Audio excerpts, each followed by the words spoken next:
Hey, hello. Good morning again, everyone, and welcome back to day 3 of MCOP 7. I'd like to point out right now that we're at a halfway point already, and today is going to be a little different. We're getting into some of the key frameworks that guide global biodiversity action, and by the end of the day, you'll be looking at the actual targets that countries have committed to working towards. I am Surabhi, and I'll be your host for today. And I'm really glad to have you all back. But before we start, can we do like a quick check-in? Drop an emoji in the chat box that describes how you're feeling at the moment. Can you do that for us, please? Surabhi Verma is feeling excited. Good, so am I. Excited, great. Drop in an emoji to show that you're here and that you're actively listening to us, please.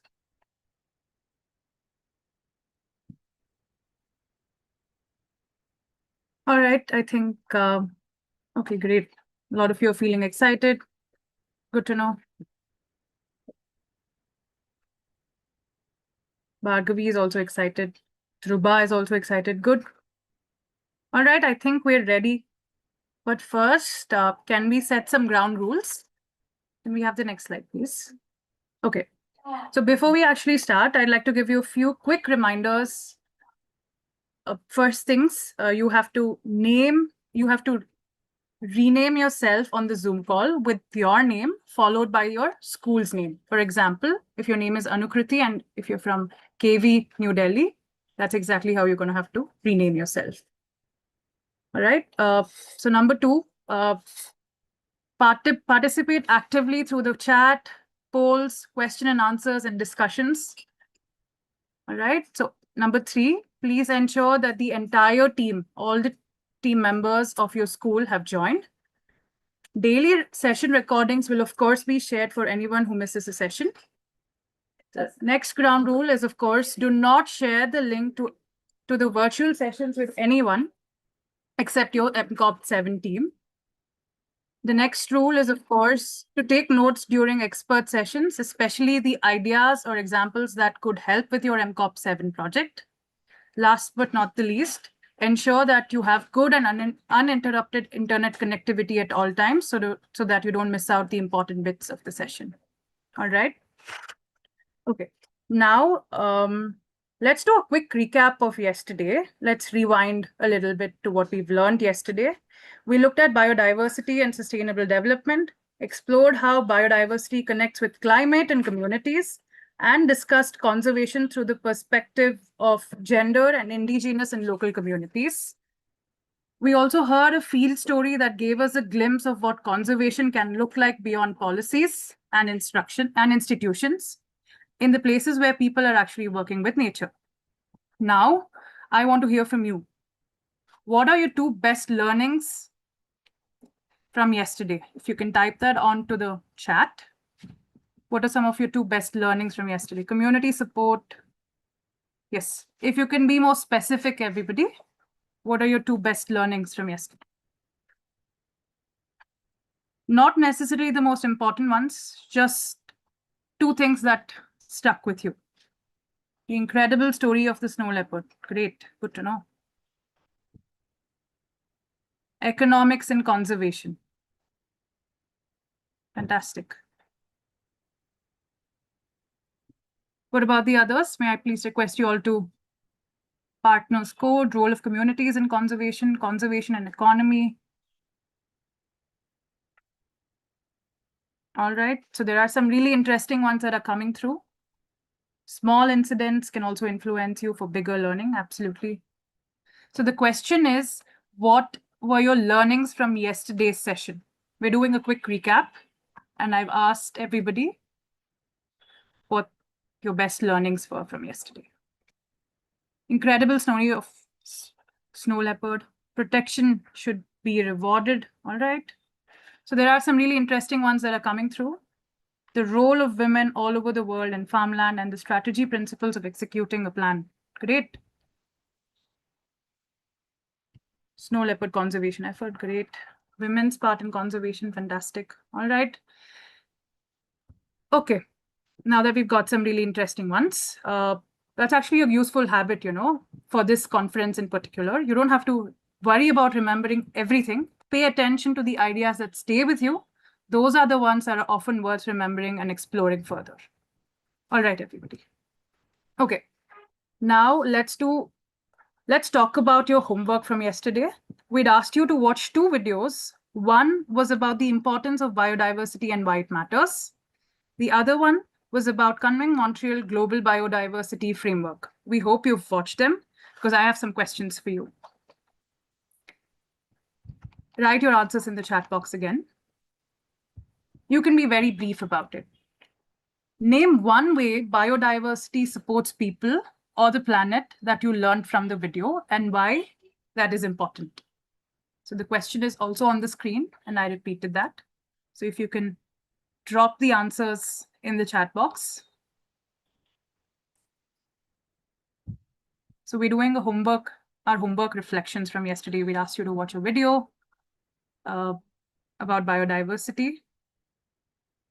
So I'm asking you to name one way where biodiversity supports people or the planet that you learned from it. Reduce the use of plastic. Yes, of course. Please, ecological balance coexists with countless indigenous communities.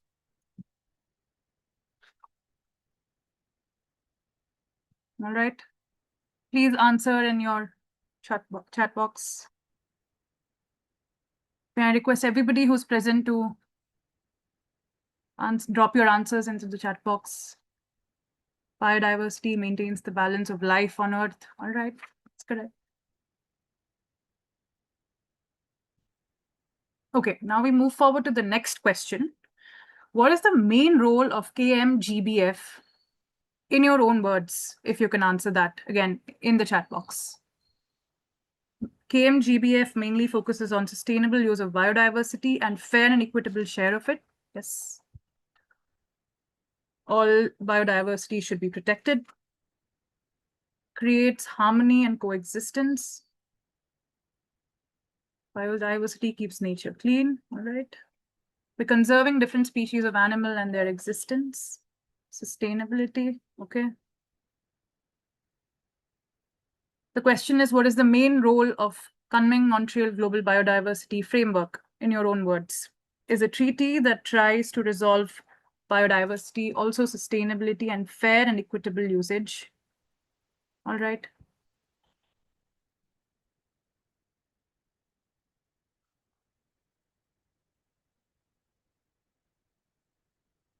Good job, everybody.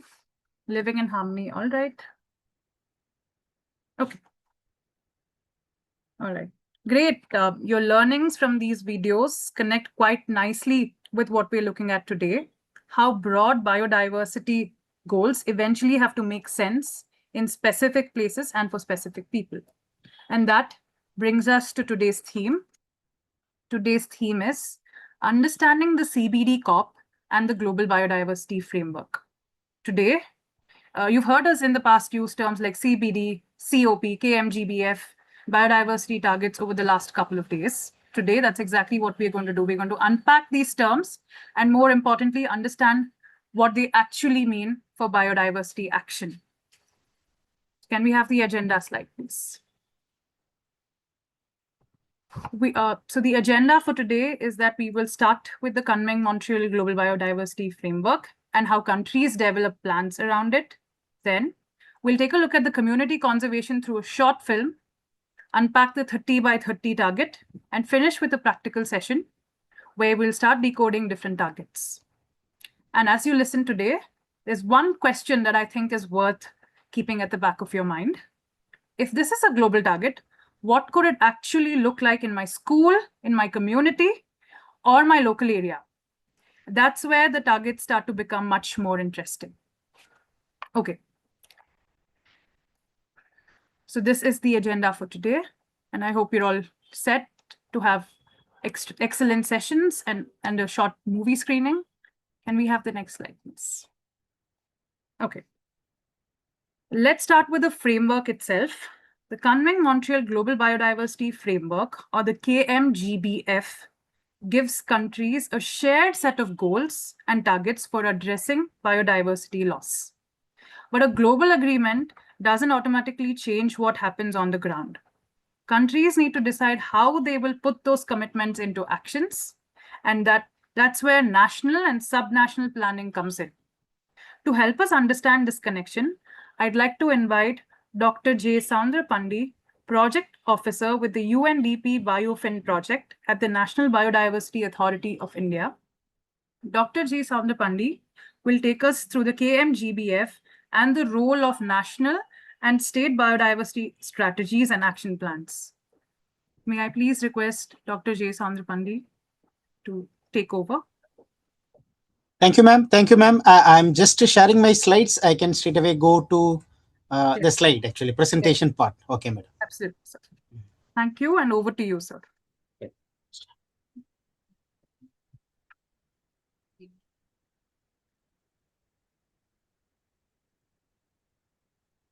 Ma'am, kindly confirm if my slides are visible, madam. Yes, sir. Your slides are visible. May I please request for you to make it full screen? Now, madam. Yes, sir.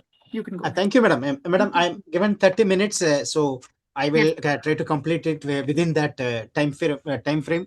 First of all, I will begin by thanking the WWF-India for continuously engaging in this particular topic and continuously, educating the student and other stakeholder community in a very important topic like the Kunming Montreal Global Biodiversity Framework, NBSAPs. NBSAPs are National Biodiversity Strategy and Action Plan, and SBSAPs are State Biodiversity Strategy and Action Plan, which are fundamental instruments of implementing the Convention on Biological Diversity at the national level. Unless you prepare your own National Biodiversity Strategy and Action Plan at your country level, you cannot implement the convention at the country level. That's the simple understanding one should take. So you are legally committed, legally bound to prepare your own National Biodiversity Strategy and Action Plan, and every state, as per the latest Biological Diversity Act, is required to prepare state biodiversity strategy and action plan. This is the basic thing. Now I can I was listening to what madam was conducting, and the students were replying. They were having a very good understanding. In fact, I would say that see, basically you all know biological diversity, what it means. Biological diversity is the variety and variability among living organisms, and it is across the terrestrial, across the various ecosystem as well. This is the simple definition that CBD has evolved in 1992, because at that time the convention came into force. Ma'am, what I want to make you understand is that I will give you a broad set of framework to understand why biodiversity is very fundamental to the Indian context. Actually, India is a vast country. You all know that. In fact, we call India as one of the mega diverse countries in the world. It's a very critical terminology. As you go along this particular course, you will understand what that meaning mega diversity means. And if you look at India's geographical area, it's only 2.4% of the land area that we hold. But if you look at the number of species we hold, is the recorded biodiversity is 7 to 8% of the globally recorded biodiversity. And what it means for a country like India is that we are also holding in that small land area 18% of human population. We are nearly 18% of the human population. Additionally, we also hold 18% of the cattle population. That's the main thing. This is what we call it as a biotic pressure. As you go along, you will understand what is the meaning of biotic pressure is. Everybody understands the carrier pressure, but biotic pressure is something we apply on a small piece of land called India. That's what is the main thing. So this is what creates in India a situation called India's biodiversity paradox. We are a small land area, but we are holding on to 78% of recorded global biodiversity. At the same time, we are also home to 18% of global human population address the cattle population. This is what makes the Indian conservation, the conservation of biodiversity in India, to simply put it, as a major challenge. That's what we call it as India's biodiversity paradox. We are a biodiversity hotspots, and we face a lot of biotic pressure. So the challenge for Indian policymaker, Indian conservation is huge, enormous, is what I would say. This is for your own understanding. You all know that biodiversity is not uniformly spread across all the nations. There are about 100 today. We have, if you look at the United Nations website, they say 203 to 206 countries. In some places, we have 220 countries. But as far as CBD is concerned, we are 196 parties. They are legally recognized. Out of that, not all countries are, classified as mega diverse countries. Only 17 countries hold 70% of the biodiversity that is lying on earth. That is the main thing for you to understand. Invariably, as I was telling you, India stands at 7 or 8th place. Roughly, we are at the 8th place. If you look at the countries that are mega diverse, you can understand Australia, Brazil, China, Colombia. Those are all in South America. Some of the countries are in South America, some in Asia, some in Africa also. So those are across the spread across equator. I'll come to the next slide. You'll understand what it means. So, friends, this is a very important slide for you to understand. Biodiversity is not uniformly spread across the globe. Actually, if you look at between Tropic of Cancer and Tropic of Capricorn, what do you call it as the equator region? The equator region is the place where the most of the diversity is concentrated. The reasons are well known to you. You are students of biology. You will understand that. These are the regions or areas which receive quite a bit of rainfall, and it receives quite a bit of sunlight. So those are the reasons why these areas are very, very rich in biodiversity. And friends, one more layer of understanding I want you to have. This layer is that these countries are poor countries. Actually, you look at the countries lying between Tropic of Capricorn and Cancer, you'll understand that these countries are mega diverse countries. At the same time, these countries are very poor countries in terms of their purchasing power, or in terms of their national wealth. They are not very rich countries like Europe, or in some of the North American countries. Europe and North America are comparatively richer than us. That's the main thing. But diversity wise, they are very, very poor. Diversity wise, the tropical countries are very rich in biodiversity. That's why we insist under the Convention on Biological Diversity, as and when resources are used, there has to be a fair sharing of benefits. Access and benefit sharing gains traction only in this area, because poor countries hold a vast amount of biodiversity which is useful for the humanity. That's the main thing. Again, friends, as I was telling you, India is not only a mega diverse country. India is also a home to four of the global 36 biodiversity hotspots. It's not a very positive designation to call a particular area as a biodiversity hotspot, because it gives a negative connotation. That means you can understand the twin criteria. That area should have lost at least 70% of its primary vegetation. India has four areas that has already lost the 70% of its primary vegetation. Those areas are well known to you: the Western Ghats, the Indo-Burmese region, the Himalayan region, and the Sundaland. But we are very proud that these are biodiversity hotspots, and they lie in India out of the 26. These are the things that you can easily understand. That's why any conservation work in India, if it succeeds in India, it succeeds elsewhere, or it succeeds globally. That's the main thing. Friends, today understanding biodiversity just for the sake of it, just for the enumeration of species or enumeration of the ecosystem, is not good enough, or not quite, it sells with the policymakers. The word always now equated with ecosystem services. What biodiversity does for humankind, or the global, the entire globe, is that it provides several kinds of ecosystem services. On the left side is an ecosystem functioning in its equilibrium state. See, you allow the forest to function. What it does is that it regularly produces a very good hydrological service. This hydrological service is that the river will continue to flow, and that's what we call it as an ecological balance.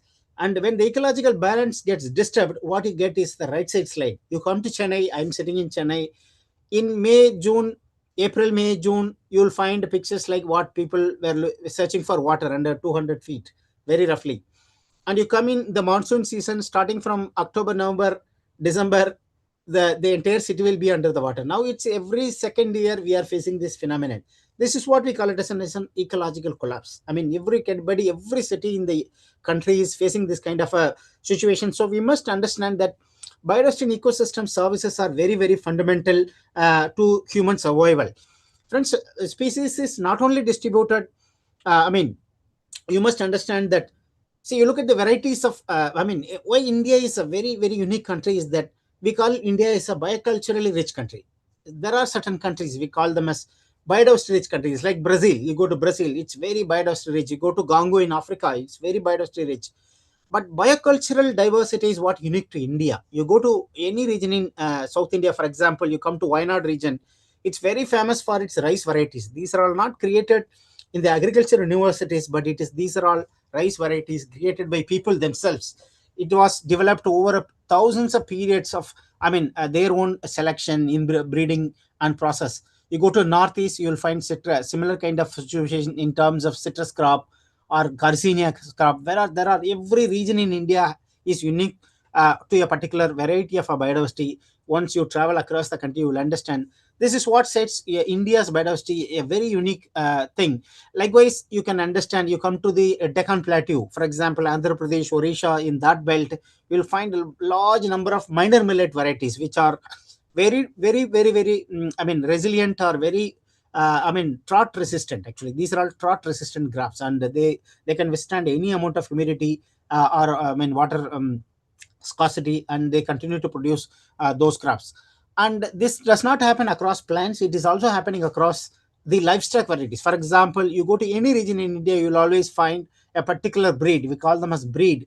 It could be a goat breed, or it could be a livestock, a cattle breed. Those are all very very important, or very very unique to this part of Indian subcontinent. Say for example, you go to Haryana, Punjab, there is a famous buffalo called Murrah buffalo. It costs nearly, each buffalo is costing nearly pure breeds. The Hungarian people, they are claiming that they have the 98% genetic purity, having Murrah buffaloes having 98% of genetic purity. They charge nearly 5 crore rupees per Murrah buffalo. So you can also Google and you'll find out how those varieties that is having genetic purity are, costing in the market. Likewise, sorghum varieties are all these things. This is very very unique situation to India. That's why you need to have a very very robust conservation policy framework in the country. Friends, it's also very important for us to understand that it's not that we know everything about biodiversity. I'm just giving an example of like Malawi, the cichlid species.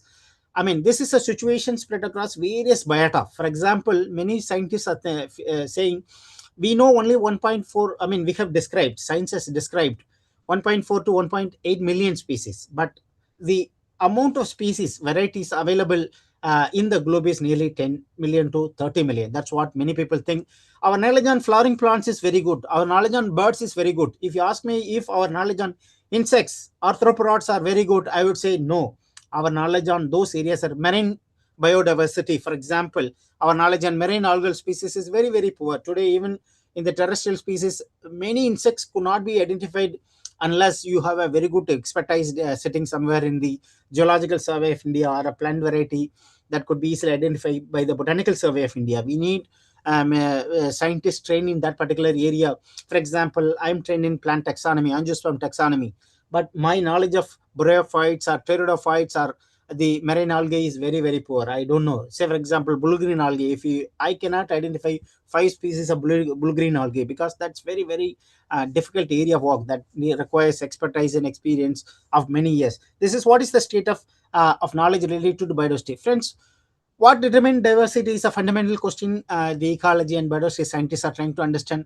One of the critical areas what I want to highlight is that maintaining habitat heterogeneity. We cannot go on, occupying forest or converting our forest into the cultivation plantations. Say, for example, tea. If you come to Western Ghats, you'll find tea plantation, coffee plantation, wattle plantation, teak plantation.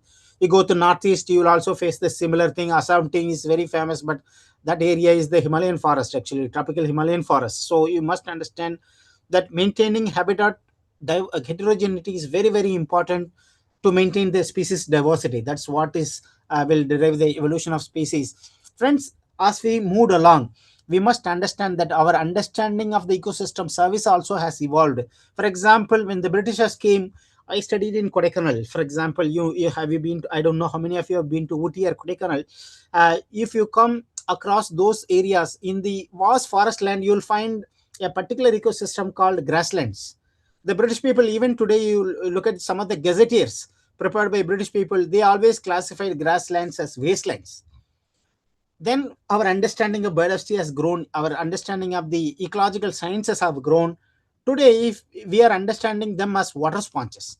See, friends, what this particular grassland sitting in a mountaintop does is that as and when rain falls on this particular grasslands, what they do is they act like water sponges. They release water in small quantities, and that creates a what we call it as a ecological phenomenon called rivulets. Small rivulets join together and they form small streams, and small streams join together and they form small rivers, and small rivers join together and form mighty rivers. That's how perennial rivers in India are created. They always originate in some mountainous area where biodiversity is very rich. Today we understand that what these British people, when they came to India, they thought was that this is a small wasteland. So we can convert these small grasslands into some kind of a wattle plantation, pine plantation, eucalyptus plantation, or a tea gardens. That's what they did. And we lost. Today, you know that many of our rivers are not running. Many of our rivers have dried, and the perennial rivers have become annual rivers. Only when there is a rainfall, there will be water flow in that particular river system. Otherwise, you will find 9 months they are dried up. The reason for that is that we never understood this concept of ecosystem service as well. You go to the on the left side, I have put a picture. You will find it's called very famous Myristica swamps. Today, everybody understands Myristica swamps are fundamental to the perennial watershed phenomenon in the Western Ghats. Today, human elephant conflict is very much high in Western Ghat area because they have cleared all these the Myristica swamps. Earlier, they were acting as water. They act like water tanks for elephants to come and take water. You will find that there is a stilt route there. You will find such a stilt route only in the coastal region, in the mangrove system. Similar is what we get in Western Ghats, in the mountain region. So you can understand that ecology has our understanding of ecology has been very poor in the past, but we are trying to understand that biodiversity, understanding biodiversity and ecosystem service is very important, so that we can do our conservation work properly. Friends, you can see on the left side what the Brazilian people are doing to their Amazonian forest, which is the largest standing tropical evergreen forest, or a tropical rainforest in the world. They are simply clearing that forests into converting them into rubber plantation, coffee plantation, the cocoa plantation, or a plantain banana. They grow banana, or they grow rubber. That's what they do. What we do in India, everybody knows. You go to any hilly area, you will always find that that particular region is simply shaved off, and you will find a tea or coffee plantation. This is what is happening. This is what I say by understanding biodiversity and ecosystem service is very important. For example, these plantations cannot give you any service. They cannot provide you with the ecosystem services that we have seen earlier. How the grasslands are functioning, how the Myristica swamps are functioning. That kind of service we will not get from this kind of ecosystems, is what I say. Today, friends, scientists taught us wherever there is species richness across the entire spectrum of the Eastern Ghats, you will always find that those areas are acting as water catchments. This is proven by science that if you maintain diversity, if you maintain tropical forest in your forest region, or in your mountain region, you will get a very good hydrological service that I have already showed you. So maintaining diversity is fundamental to that particular idea of ecosystem service. And it's not, you know it, biodiversity is fundamental to human survival. Our food, plant breeding, industrial biotechnology, all these things come only from keeping a very good diversity at home. Today, friends, this biodiversity is getting extinct at a very rapid pace. For example, even across the keystone species, for example, the Java tiger, for example, the Caspian tiger, or the Bali tiger, they've all gone extinct. There are about 8 subspecies of tigers. You have the Royal Bengal tiger in India, then Sumatran tiger, Indochina. These are all alive, but even on a keystone species like tiger, we face. We have lost those subspecies. That is already gone out of the space of earth. You all know about the cheetah work that the Indian government is doing through Ministry of Environment, Forest and Climate Change in Madhya Pradesh, in Kuno, and we are trying to bring back some of those things. Friends, what differentiates the earlier extinction from the current extinction is that we have faced 5 cycles of extinctions. Globe has already undergone that. These are all natural, and it all. I don't know how many of you have seen the movie called Jurassic Park, and if you see it, in the beginning there will be some scenes how the KT boundary has drawn Ketri boundaries, eliminated all the dinosaur species from Earth, and along with that, the gymnosperms have gone extinct. So gymnosperms and dinosaurs, they've gone extinct during the Ketri boundary extinctions. We call it as Cretaceous tertiary extinctions. What is unique about the sixth extinction that we are undergoing today is that it is human or man-made, or it's driven by human beings. That's why we call it as an anthropocentric extinction. It's humans are driving the extinction of species because of the reasons that we have already seen. Converting natural habitat into man-made plantations is what driving this. That's what is the worrisome figure. And friends, I want to introduce to you, young students, the person who gave the word biodiversity to us. His name is Evo Wilson. We call him as the father of biodiversity. He was teaching for many years at the Harvard University. He was an entomologist by training. If you are interested, you can see on the right hand side. That is the first ever book, 1988 publication. It used the word biodiversity. So that was the first ever book. And if you're interested in understanding the science of biodiversity, I request you to read some of his very, very important works that is in the slide. I'm sure the organizers will share the slide and you can go read them. And this is what gave us three important conventions in 1992, the Earth Summit. You all know about it. I don't have to tell you. The Convention on Biological Diversity, Convention on Climate Change, and the Convention to Combat Desertification. Very, very important. See, all are interlinked. For example, combat desertification is related to land. First, you have to conserve the land, and then on the top of it stands the biodiversity. You have to conserve the biodiversity, and above is the climate. All the three are interlinked, but you all know that, Climate Change Convention today has a lot of political attention compared to the other two conventions. But India is very lucky that we have the Biological Diversity Act, we have the National Biodiversity Authority, we have the state biodiversity boards, all established through this particular framework.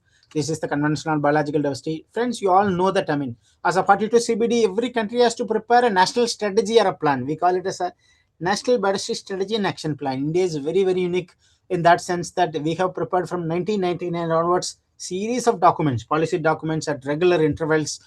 Outlining India's vision, how it wants to conserve biodiversity, and we develop them and we implement them across various ministries. Friends, if you look at today at the central government level, India is one of the countries that has the largest number of ministries.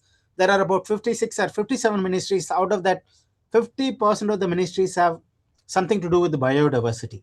23 ministries have relevance. It starts from Department of Space and it runs up to Ministry of Earth Sciences, that is responsible for the ocean management. So basically, you can imagine anything to do with that, starting from Ministry of Commerce, Ministry of Agricultural Sciences, which has its national bureaus. 6 national bureaus are there. And then vast ICR system. We have the vast ICFRE system, Indian Council for Forest Research Education. So these two systems are very, very important. They protect our forced to domesticated biodiversity as well as the forest biodiversity. They are doing a very, very commendable job in that area. So we prepare it, and this is the legal mandate that we have to prepare a national biodiversity strategy. The onus lies fully on the central government and state governments to prepare such a document. There is a legal mandate to that. The recent 2023 amendment, we also ensured that every state government has to develop a strategy. It's called SBSAP, the State Biodiversity Strategy and Action Plan, and they have to implement it, mainstream it, and ensure that those targets are implemented not only nationally but at the subnational level as well, as well as the local level. And friends, this is what is we get from mandate from 2011 to 2020. We had the Aichi targets. At that time, it's called the Strategic Plan for Biodiversity, and we had India has already. At that time we adopted 12 targets. Out of that, some of the targets we were able to achieve, some we could not achieve. And this particular decade, from 2021 to 2030, is called Decade of Ecosystem Restoration. This is particularly driven by the GINAF and FAO.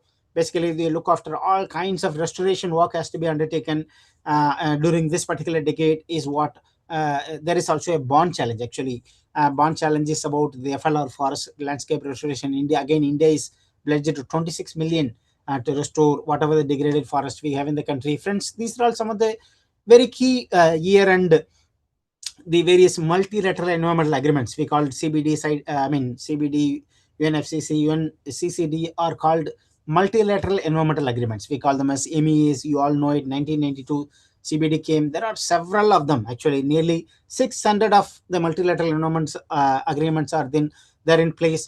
Some are very very important for biodiversity conservation. Seven we call them as part of biodiversity liaison group. The CBD, you all know that CITES is the Endangered Species Treaty. CMS is the Migratory Species Treaty. The World Heritage Convention. Ramsar is the Wetland Treaty. We have two conventions, 6 and 7, IPCC and ITPGFRA. They are operated by the Ministry of Agriculture and Farmer Welfare. The last one, International Plant Protection Convention. The ITPGFRA is the International Treaty on Plant Genetic Resources for Food and Agriculture. Basically, those are away, but all the five important biodiversity relevant treaties are sitting in our ministry. The focal point sit in our ministry, MOFCC.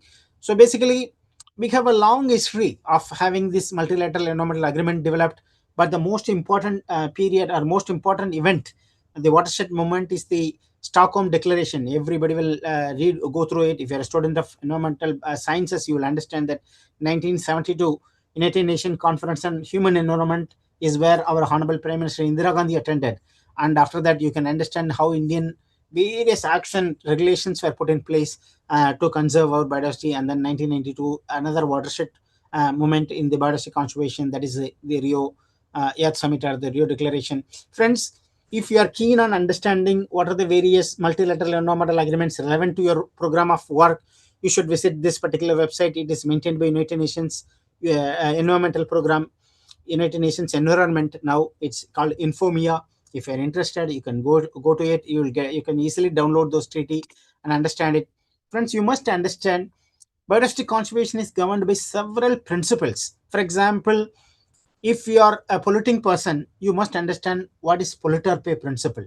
Our entire environmental industry is all about the polluter pay principle. I mean, the pollution thing. And then why we must conserve biodiversity? That is a precautionary principle, because that's a fundamental thing. And then why every country has to pay ABS? That's a sovereignty principle. See, every country, every nation is a sovereign. I mean, they have their own rights and responsibilities. They have their rights over their natural resources. That's why we say those countries that are using Indian biological resources, they have to pay ABS to the Indian citizen. That's one main thing. And then CBDR is the common but differentiated responsibility. This is a very very important international principle operating in the climate change convention. For example, a few years back, Pakistan was facing huge flood situation. Pakistan is not a very polluting country. It is not a very, very industrialized country. But they were facing the wrath of the climate change. They were facing cyclones and the flood situation. So this is what is called the common but differentiated responsibility. I mean, there are countries in the West that are causing huge environmental pollution, but the impacts of that pollution is felt elsewhere. That's what is the CBDR is all about. And inter and intergenerational equity is all about what I have enjoyed as part of my life on earth. The next generation should enjoy. They should see tiger, they should have lions, they should see the all these species that is on earth. Whatever I've seen, it should not go extinct is the main thing. And friends, you all know that, I mean, multilateral environmental agreements are clustered through biodiversity, land, sea and marine environment, atmosphere, waste and chemical. There is for every issue that we face on earth, there is a multilateral environmental agreement. For example, the sea and marine environment today is dealt by UNCLOS, United Nations Convention on Law of Seas. And we have the BBNJ, the Biodiversity Beyond National Jurisdiction Convention. We have all these conventions dealing with, for example, if you want to deal with climate change, you have the Kyoto Protocol, Montreal Protocol, and then the Paris Agreement. All those things are in place.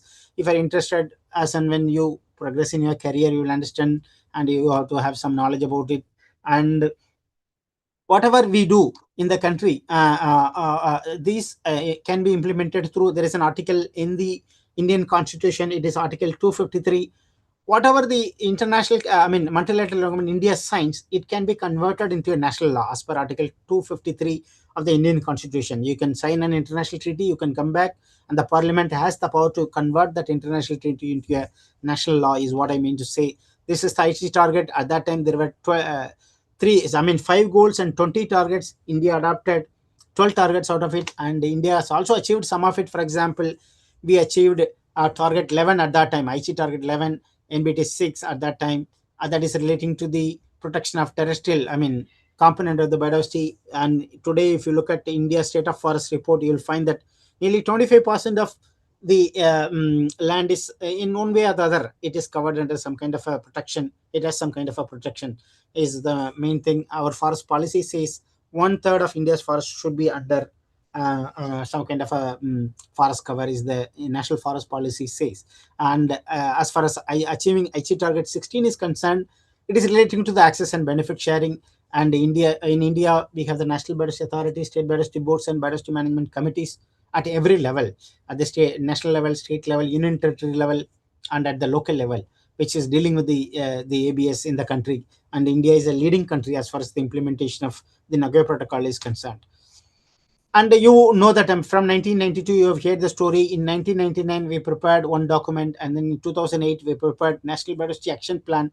2014, in alignment with IC target, we prepared an addendum to 2000, an addendum to NBAP 2008. And then after Kunming Montreal came, Montreal Biodiversity Global Biodiversity Framework came into picture in from 2022 onwards. We started having this whole of the government, whole of the society approach, and we engaged with all the relevant stakeholders and ensured that we prepare a document called India's Updated National Biodiversity Strategy and Action Plan 2024. And today, under the various projects like BioFin, we do prepare National Biodiversity Strategy and Action Plan. We also prepare a resource mobilization strategy, because it's very important for you to understand that it is not enough to have a biodiversity plan itself. It should have a resource mobilization strategy. It should have some financing associated, so that you can go on implementing. Today, if you look at some of the very, very important states, we have assisted them in preparing the state biodiversity strategy and action plan. Every state has that plan. And friends, as Madam was initially telling, this is KMGBF. It has everything on planet. For example, it starts from integrated land and sea use planning up to the gender and women capacity development, communication, and everything you deal. Every ministry has a role to play in that. For example, you look at the target, say for example, the target 12, access to green and blue spaces. Today, it's a very, very important target. Urban heat is a fundamental issue across all cities in India. You come to Chennai today, this is August, we are facing huge heat wave problem. That's what is the urban biodiversity is all about. Today, that's a major target. This is largely dealt not only by Ministry of Environment, Forest and Climate Change, but also by Ministry of Housing and Urban Affairs, Mahua. They build all the smart cities and the city biodiversity parks. So you can understand every ministry has a particular role to play. If you look at agriculture, aquaculture, fisheries, we have ministries dealing with it. Today, in India, we have a Ministry of Fisheries, Agriculture and Animal Fisheries and Animal Husbandry Dairying as a separate ministry, recently called out of the Ministry of Agriculture and Farmer Welfare. So we have a ministry dealing with fisheries. So you must understand that every ministry has a particular role to play, and they need to implement schemes and programs. You must be knowing this. There are 4 goals in the KMGBF. Goal 1 is the conservation goal. Goal B is a sustainable use goal. Goal C is the ABS goal, benefit sharing goal. Basically, these are the objectives of the convention itself, Convention on Biological Diversity itself. What is goal D talks about is that you need funding, financing, means of implementation. That's the main word actually. You can have any aspiration, you can have any plan or a policy, but what is required is the means of implementation. Without money, you cannot achieve anything. You can have a very best plan prepared, but unless it gets supported financially, it cannot be implemented, is the main thing. So these are the goals of the economic model. You have seen the targets. And friends, India has followed a very rigorous consultation process at the national level, regional level, and even at the local level. We have gone through a very elaborate, all the relevant stakeholders. We went to every institution that matters in the country and ensured that whole of the government, whole of the society approach is followed, and we prepared India's updated NBSAP, and we are very proud to say that we got it released on COP 30th, COP 16 on 30th October by our Honorable Minister of State for Environment, Forest and Climate Change, Kirti Singh. It happened in Cali, Colombia. At the right side is our secretary. At the left end is our former chairperson, NB Achilandra Reddy. So you can imagine To that level, we have done our work and got credit. And in fact, very recently in February 2026, India submitted its national report on biodiversity. I mean, it's an obligation under Article 26 of the convention. We released it during the International Day for Biological Diversity. It was celebrated at IIFM Bhopal this year in on 22nd May. We also released these documents are very easily available in NBA website. Those of you who are interested can simply go and download this document. India's national report on biodiversity was released in May 22nd. So these are some of the important considerations: the role of cities in New Deal, and then the transformative changes that we need to bring. The role of finance and business sectors. Actually, the Target 15 talks about the responsibility of businesses. They cannot go on exploiting bioresources without contributing to it. That's the main thing. These are some of the very very important considerations in the KMGBF. This is the theory of change. Theory of change talks about three important things. One is the means of implementation. What is that means? Basically, financing. The second important thing is that capacity building, capacity development. The third important thing is that the technology transfer. We need technologies. For example, you cannot say simply transition from our coal based energy to solar, some other energy efficiency. We need some kind of a technology to do that. That's what is the main thing of this particular thing. And in fact, we follow a very hierarchical governance mechanism. At apex level, we give the ministry. At the below the ministries, national biodiversity authority, state biodiversity boards. We have a very very robust national level, state level, and local level institutions to implement the NBSAP in the country, is what I say. And we also align with other. It has four levels actually: global, national, state, and local levels. You can see that at every level we have the relevant agencies, organizations. For example, WWF is a major plays a major role in terms of SEPA education. Communication, education, and all those things, public awareness, those things. And they do very very important work. IUCN does that, FAO does that, UNESCO does it, UNDP, UNEP, all those things are doing it. And then we have the state biodiversity boards. At the local level, we have the biodiversity management committees. There are PRA institutions also, which looks after the biodiversity related thing. Friends, this is the overall framework. Under each act we have those committees set up. For example, Indian Forest Act has the village forest protection committees. Under the Biological Diversity Act, we have the biodiversity management committees. And the Forest Conservation Act, we have joint forest management committees. Every act has a legal provision to engage with the citizens so that they can play their role in contribution. Friends, what is the idea behind the entire framework? Adopting this, putting in place the legal and administrative framework in place. India is very lucky to have that framework. And what we want to do is that we want to turn nature positive by 2030. That's the main thing. Actually, that's the main objective of the Kunming Material Global Biodiversity Framework. They want to we want to halt the biodiversity loss and reverse it. Actually, by 2050 we want to reverse the biodiversity loss. That's the main thing of the KMGBF. I have given you a long journey, so with this I can stop, and if there are questions I'll take. Thank you so much. Thank you so much for that really interesting session, Dr. Sandrapandi. It's very interesting to see how something agreed at the global level eventually has to be interpreted and acted upon at national and local levels. We will definitely take your questions. So in the interest of time, we request you to email us your questions or drop in your queries on the WhatsApp group with your name. We will then share it with Sir and then revert with all your queries. I hope that's clear. So may I please request you to stop sharing your screen? Thank you. Thank you very much for that session again, sir. And that idea of global goal meeting local action comes through very clearly in our next session. Now, we have something super exciting lined up. We're going to watch a short movie by Round Glass Sustain. It's about Minar in Rajasthan, where the local community has worked to protect its wetlands and the birds that depend upon them. As you watch this short film, I'd like for you to pay attention to one thing. What made conservation work there? Was it a policy? Was it the ecosystem in itself, the birds, or was it the people, or a combination of these? Let's watch.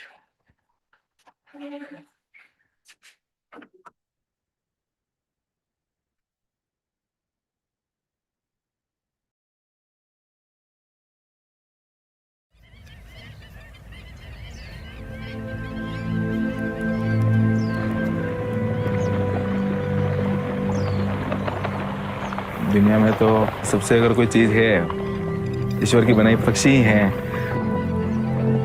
हम आप सभी यहाँ हैं तो इन पक्षियों की वजह से हैं।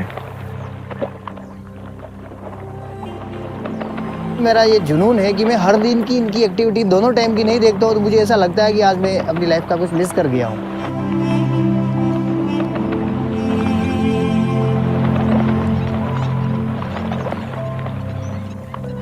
About 50 kilometers from Udaipur, a bird village tells us a unique story of hope and love.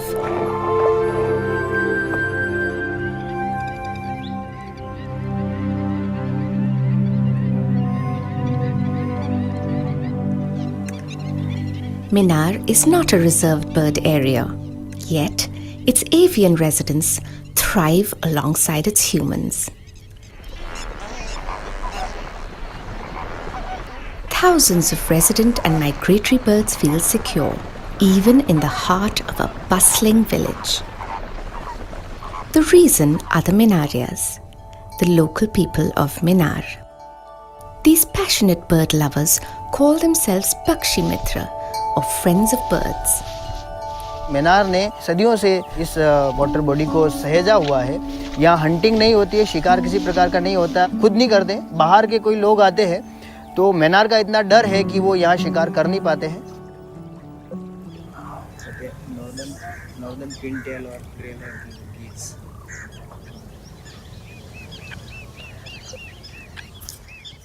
The Pakshi Mitra have been trained on bird behavior by the forest department and given binoculars to help them protect the birds.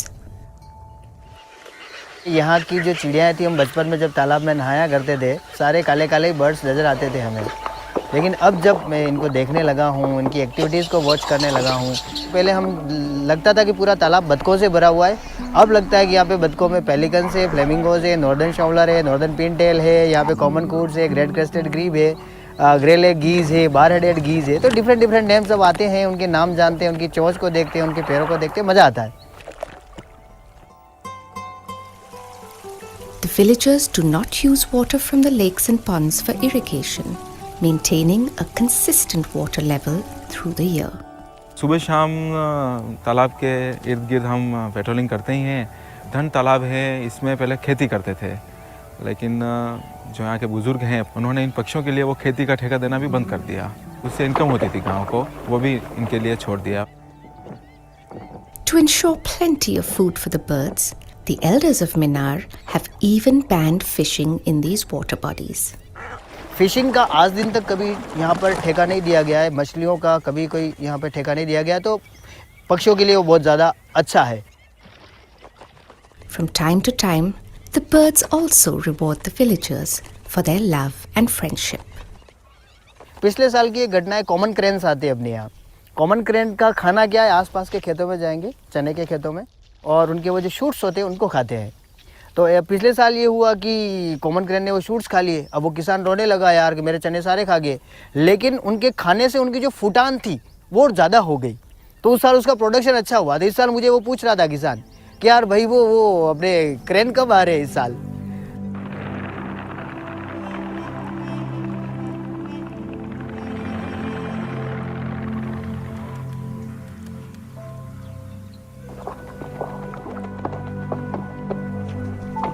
The birds of Minar are its pride, and the Minarias have set a fine example for their neighbors.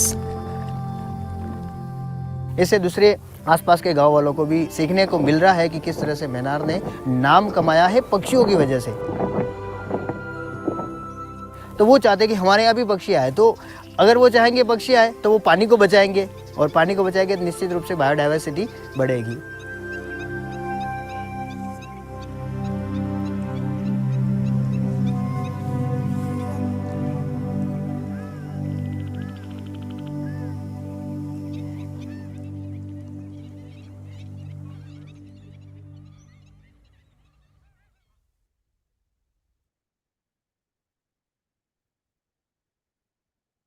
That was very interesting. There's a lot to appreciate in that story, but one thing that really stands out is the role of the community itself and how local action can make a real difference for biodiversity.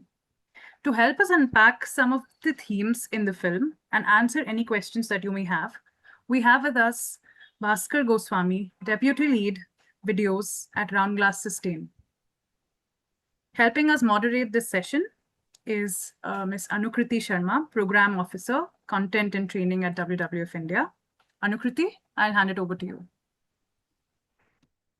Thank you so much, Surbhi. And we welcome you, Bhaskar. Thank you for joining us today. So, is there anything that you would like to share before we start taking questions by the students? Are there any thoughts of your own on the film? Yeah, thank you, Anukriti.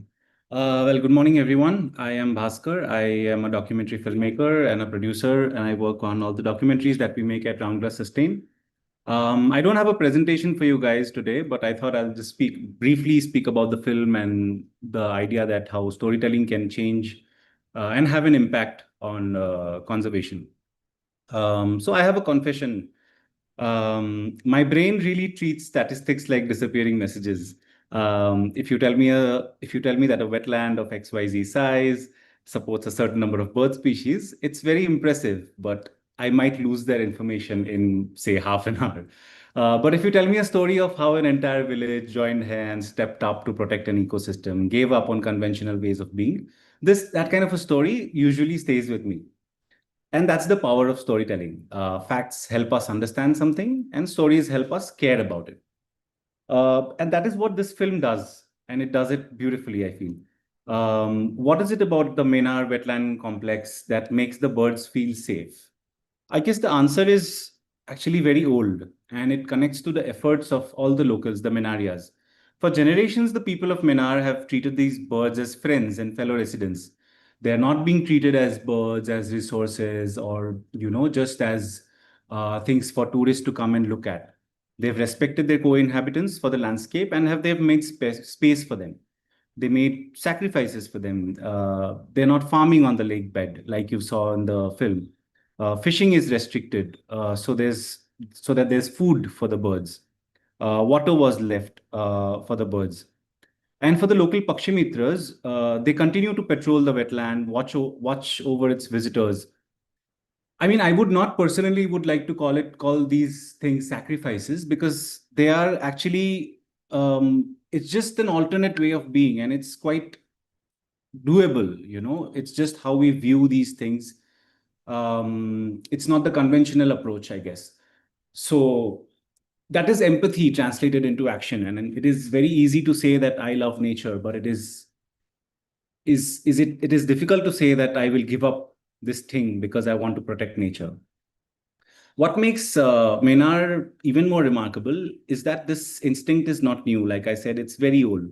There are accounts of Menar's history that tell a story from 1866, and that story involves a French traveler, a hunter actually, and he's traveling across Rajasthan, and he discovers Menar wetland, and he's very keen on hunting there, but he's stopped by the Menarias. Although they're very generous hosts and they offer him food and hospitality, but they are very clear about one thing: hunting will not be allowed. So this French traveler, Rousselet, he actually wrote an account on the Menarias. And we actually made a separate animated film on it, which you guys can check out if you're interested in that. But yeah, basically I was saying that long before these terms like community-based conservation and all of this entered our vocabulary, the Menarias were already doing it. They were already practicing it. They were living it, rather. But this brings me to the next question, which is, if the Menarias were already protecting this wetland and if it was already a successful conservation story, why do we need to make a film about it? Because sometimes good, positive work happens quietly and it remains invisible.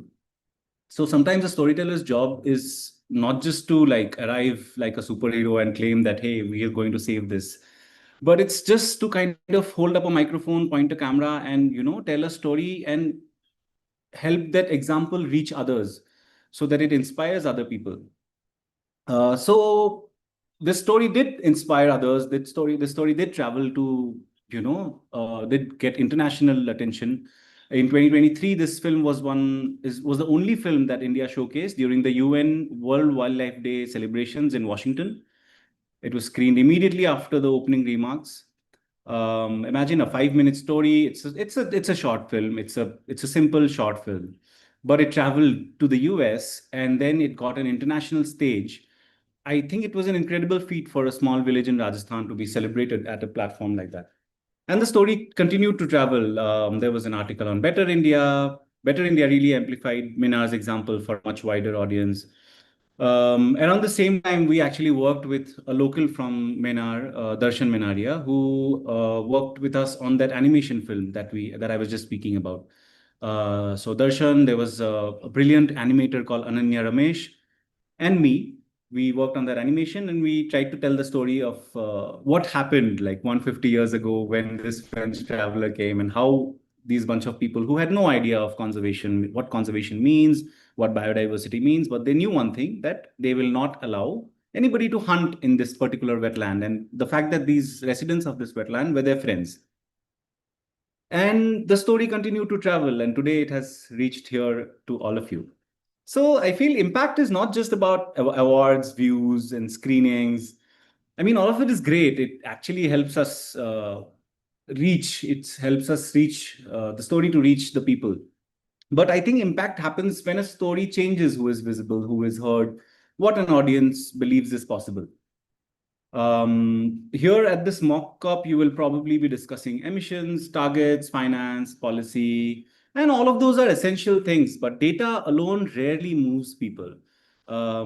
Before somebody fights for a wetland, a forest, or a species, they usually need to feel connected to it.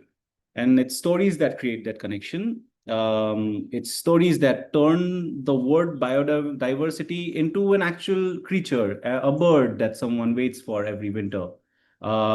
Community conservation turns into a story about a farmer choosing a nesting bird over a crop. They turn a distant environmental issue into something personal. And that, I think, is the need of the hour. Loss of biodiversity and climate crisis is extremely personal to each and every one of us. Perhaps most importantly, stories like Menar remind us that environmental storytelling does not have to be about disaster. It does not have to be about doom, and it doesn't have to be negative. It can be about courage. It can be about affection, about solutions that already exist. Although having said that, it's not true that only people can save and protect our landscapes. Only communities cannot do that. For example, there were reports this year about Menar Lake drying up and retaining much less water than usual.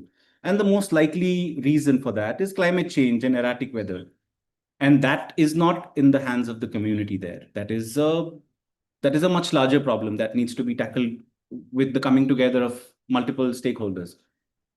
So, I mean, right now, when climate news makes us feel overwhelmed and sad and demotivates us, we urgently need stories that restore our sense of agency. Stories that say, hey, people are doing great things, you can join them too. And I guess you don't need to be a professional filmmaker. You can write, photograph, draw, speak, make a reel, or simply tell someone what you witnessed. But one needs to tell these stories responsibly. One needs to listen before speaking and let the communities be the protagonists, not props. And remember that most powerful conservation stories may be happening somewhere everybody else has overlooked. The people of Menar show us that a wetland can flourish when a community chooses birds over short-term benefit.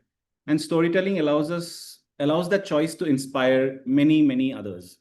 And right now, I feel our planet needs both. People who are choosing to act and the inspiration that will reach others. So yeah, that's all from my side today. I'm happy to answer any questions that any of you have about this film, about Minar, about storytelling or filmmaking.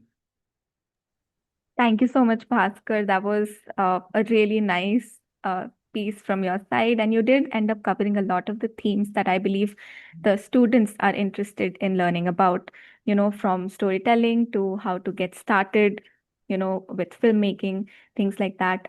And I do believe that what really stood out in what you shared with us is that films create a very unique entry point right into conservation, and they do allow us to see people, places, experiences behind an issue, and they help us connect with the disappearing facts and figures in a way that reports cannot achieve. So, with that in mind, let's hear what our students would like to ask you. Yeah, sure. So, our first question is by Deepak from Gateway School. And you did briefly already mention that you don't need to be a professional photographer, but his question is that people always have this notion that we need a professional camera setup or traps to shoot documentaries and videos. And I tried my hand as well, but yes, with challenges. Would you mind sharing what is the best time of the year in Delhi NCR area to see and shoot the same, like migratory birds and other local species? And I believe what Deepak would also like to know is how someone like a student can get started with filmmaking and storytelling. Well, Deepak, I mean, it's very nice to hear that you're enthusiastic about creating stories already. If you're from NCR, I think the best time to go out and look at migratory birds, watch their behavior, document them would be winters. I mean, I wouldn't call myself a birding expert myself, but winters are really good time in NCR. And in fact, Delhi NCR is a place that we usually imagine as a barren land without biodiversity, without much vegetation, etc. But it just blows our minds how much biodiversity exists in the fringes of Delhi NCR. You have fantastic wetland ecosystems. You have amazing bird life that flies into Delhi NCR, stays there during the winter months. So I guess to answer your question, winter would be the best time to just step out and try and document and speak about it. About having a professional camera setup.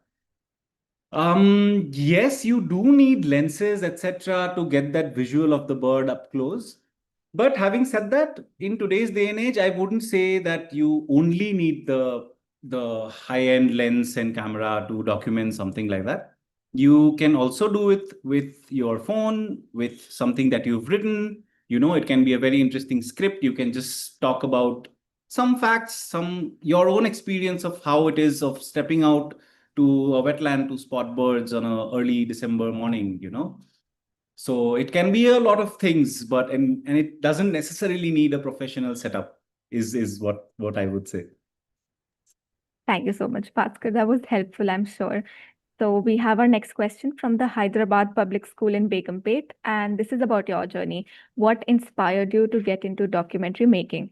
And to this question by the school, I would also just like to add that when you do respond, maybe you could also share a little bit about what you studied, what kind of projects you worked on, so that the students have an example of how it's done. So as for me, I guess, from very early on, I was quite interested in the visual medium and films. And I mean, I wouldn't say that I was always into documentaries, but of course, wildlife documentaries were always interesting. And of course, we are in a country where cinema is like the most inspiring, it just inspires everybody.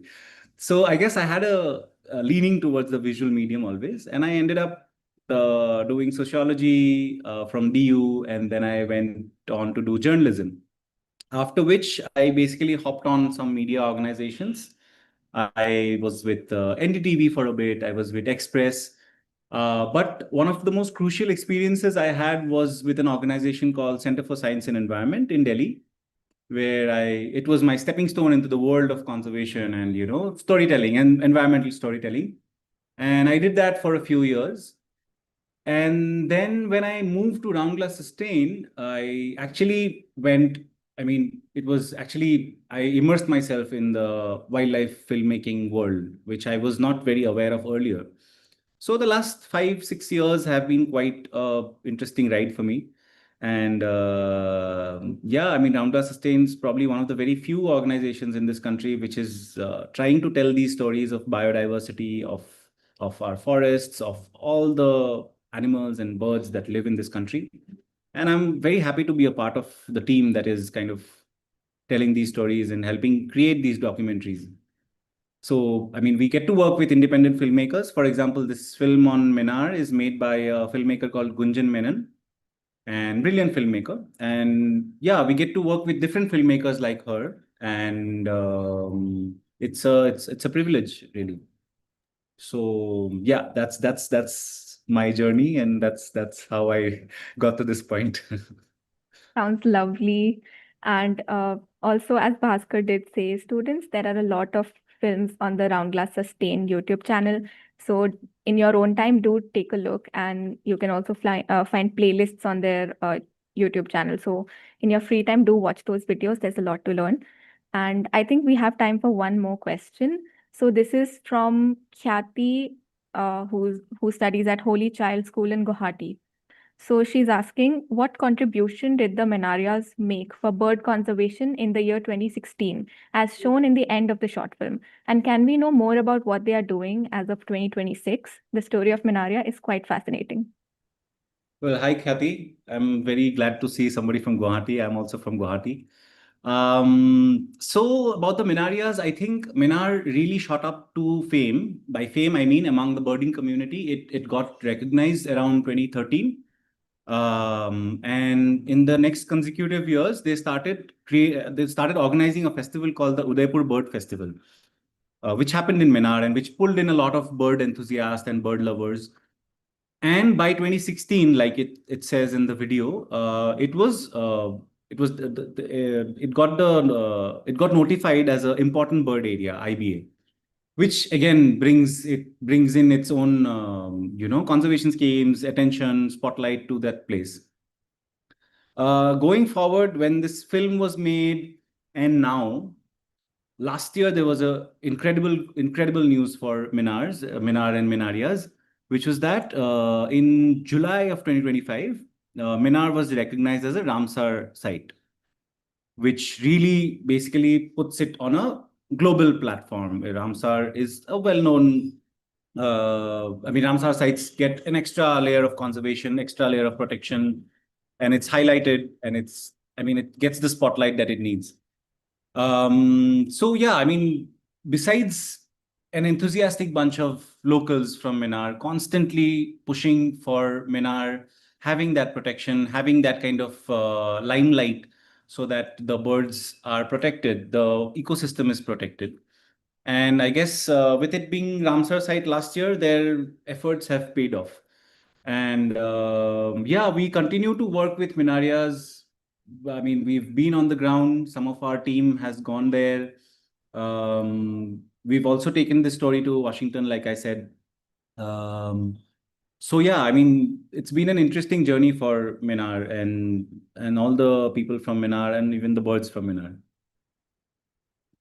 That's really nice. Thank you so much. Thank you. So this brings us to a close for this interaction, and I do believe that the students had a really great time watching the film and also hearing from you. Just before we move on to the next session, there is Rhythm Bora in the chat who is saying that she's also from Guwahati. And I thought that I'd share this because you just seem really happy to see students from Guwahati here. So, all right. So thank you once again, Bhaskar. I wish we had more time for more questions, students. Thank you. I would But- request all the students to maybe look at our channel, find more inspiring content, create stories themselves, and just be aware and keep talking about it, because like I said, it's the need of the hour. Yes. Thank you so much. Thank you. And students, if you do have any more questions or if you'd like to ask something, you can send your email in the chat and I will compile the questions and we'll ask Bhaskar for the responses. Also, I also need to mention that there is a student in the chat who's interested in writing a story about the birds of Minar. So yes, please go ahead and do that. That would be fantastic, and do share your story with us as well. Yeah, that would be lovely. All right. Thank you so much, Bhaskar. Thank you, everyone. Surbhi, I hand over the stage back to you. Thank you so much, Bhaskar and Anukriti, for that. That film was a powerful example of what conservation can look like when the people who live alongside nature become active partners in protecting it. The story of Minar shows us that local knowledge, community ownership, and collective action can have a very real impact on biodiversity. With that, it brings us nicely to one of the most well-known targets in the Global Biodiversity Framework, Target 30 by 30. As we learned, the KMGBF includes 23 targets aimed at reversing habitat and species loss. Target 3, colloquially known as 30 by 30, specific and management of 30% of the world's terrestrial, inland water, coastal, and marine areas by the year 2030. But before we actually delve deeper into it, we have a fun game for you to keep you all energized for the next session. So this one is called Whose Tail Is It? So it's very, very simple. We will show you a picture of a tail. Could be of, it is of an organism, and you will have to guess as to what organism it is. And you can drop in your answers on the chat box. Is this clear? Can we have the first slide, please? Okay. Take a look at this tail and dog, macaque. Okay, Black Panther. All right. I'm waiting. Lion-tailed macaque. All right. Cat, chimpanzee. All right. All right. I think we can display the answers to our audience. The answer that I was actually looking for is the lion-tailed macaque. And I think one of you here, most of you got it right, but I think one specifically was the answer from Euroschool Bannerghatta. Congratulations. It's actually an endangered primate, endemic to the Western Ghats. It's diurnal, meaning it's active during the day, spends the day foraging and resting. So this is the lion-tailed macaque for you. Can we have the next slide, please?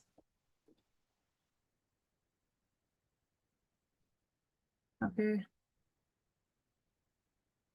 Scorpion crab, scorpion lobster. All right.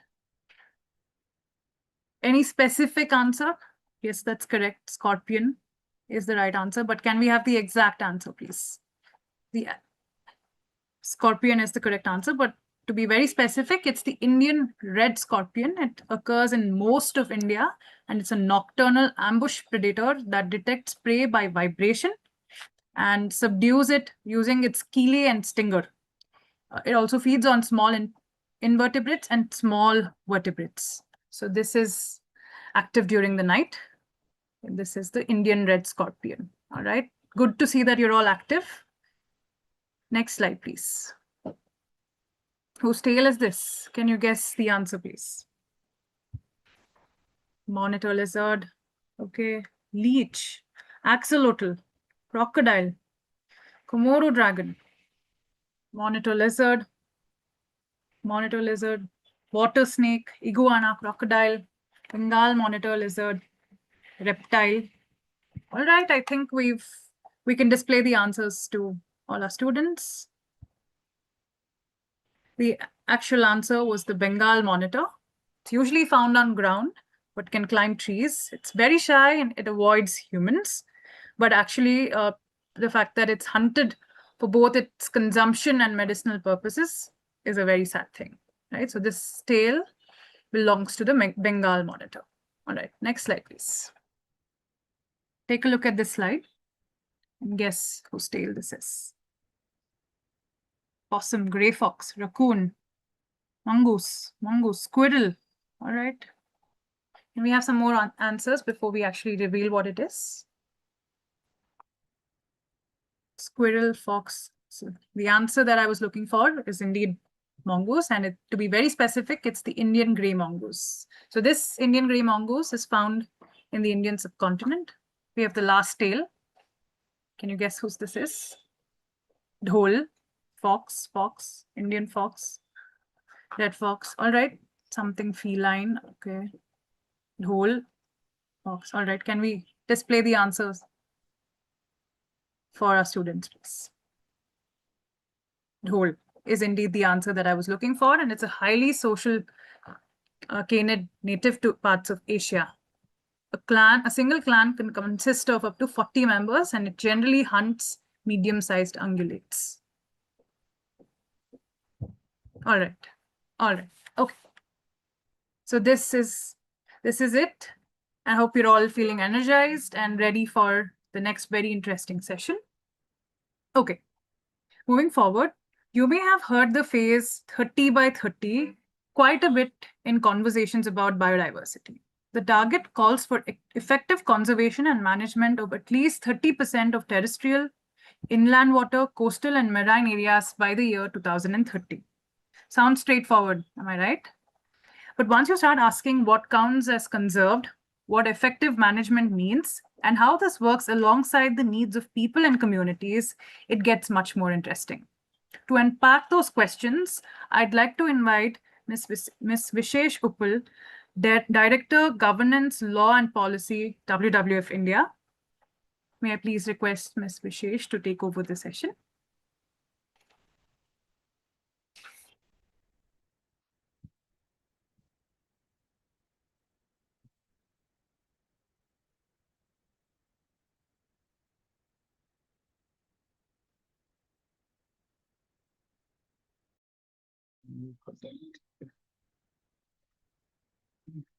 Hi, good morning, everyone. Rather, I think almost leading to afternoon. Can everyone hear me and can you see the slides? Yes, Hi. ma'am, we Yeah, can. okay. Thanks a lot. Good morning. Hi, everyone. So basically, I understand in the morning you'll have had a session on what is KMGBF, but But what I'll do is I will quickly go through this whole thing. So like what I think earlier speaker has already told you all, it's a 10-year global conservation strategy, right? And this strategy actually is supposed to ensure that we reverse nature loss. I think that's something which is very important and it's very key that you all remember. If of course includes, 4 global goals, 23 global targets, and of course there is a target 3, which is called 30 by 30, which today we are going to talk about in detail. It has a vision and it has a mission. So vision is till 2050, that by 2050, we should have a world which is living in harmony with nature. Okay. And mission 2030 is we have to halt and reverse biodiversity loss and put nature on a path to recovery. So I think that's what you as future generations have to focus on, that how we reverse nature loss and how do we put nature on a path of to recovery so that by 2050 all of us, or rather all of you all, we will be dead and gone, at least I will be, but all of you all can live in harmony with nature. So that's the whole thing. I think basically the whole premise of Kunming Montreal Global Framework is to conserve nature, to avoid destruction, to safeguard us, our ecosystem functions, and of course to act, right? The top 3, for all the top 3, conserve, avoid, safeguard, we all have to act. And when we say act, it doesn't mean only government, it means citizens, it means youth, it means children, it means women, men, corporate sector, no NGO sector, everyone has to act. So I think that is what we must keep in mind. These 4 main words: conserve. We have to conserve what we have. We have to avoid losing what we have and avoid destruction. We have to safeguard our ecosystem services and our species and our whatever gives us benefits. And we have to act to do all the 3. That's where it is. I think this also, you all must have had a discussion saying that, how it also links to SDGs, because there's a very strong linkages.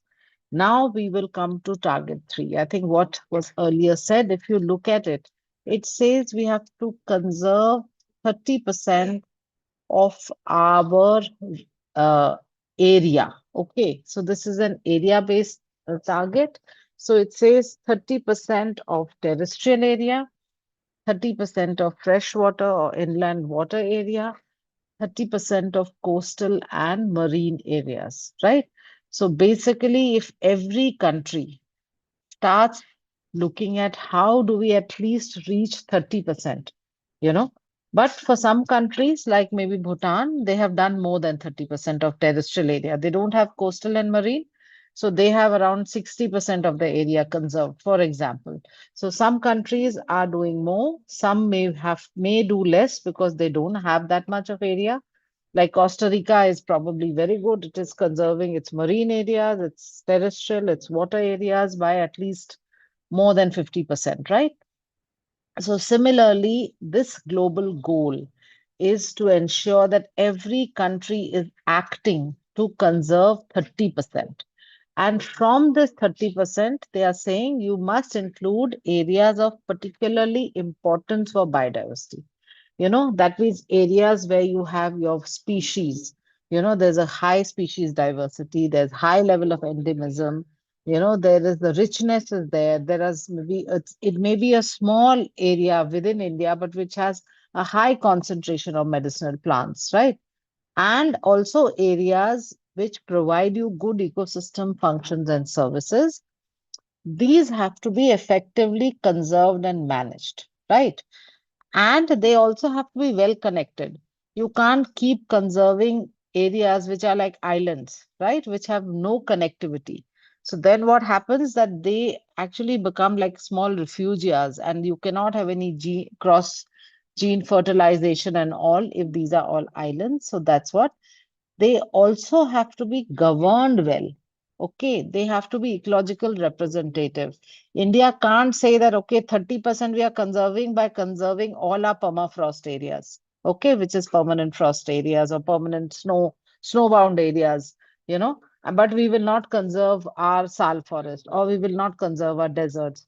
Or we can't say that, okay, 30% of our area will only be all sal forests of India. We will not conserve our deodar trees, or will not conserve our grasslands, right? So they all have to be ecologically representative also, which actually makes a lot of sense. So this is how, when we decode 30 by 30, this is how it comes out as that this is something which we have to make sure that all types of biomes, ecosystems, forest areas, grasslands. We have how many types of grasslands in India? We have alpine grasslands, we have shola grasslands, we have whatever, we have grasslands in the desert area, we have grasslands in the, in areas in Telangana where you have bustard. So you have to, even when you're looking at grasslands, you have to conserve all types of grasslands. If you're looking at deserts, you have to also conserve hot deserts as well as cold deserts, right? So things like that. So this is what we have to do. And one is that we have to conserve them through a protected area. A protected area means a formal government, areas where the government has designated these areas whose main objective is conservation, right? But we also should recognize other areas which also contribute to conservation, which are called OECMs, or other effective area-based conservation measures. Okay, so we know, for example, I don't know if there's anyone from the Northeast or anything, there are a lot of tribal territories there, or there are a lot of tribal areas where actually community conserved areas have been established. There are lots of sacred groves, for example. There are lots of Dev bunnies also. So these are some areas where the prime focus might be culture or sacredness or religious, but they are also contributing to conservation.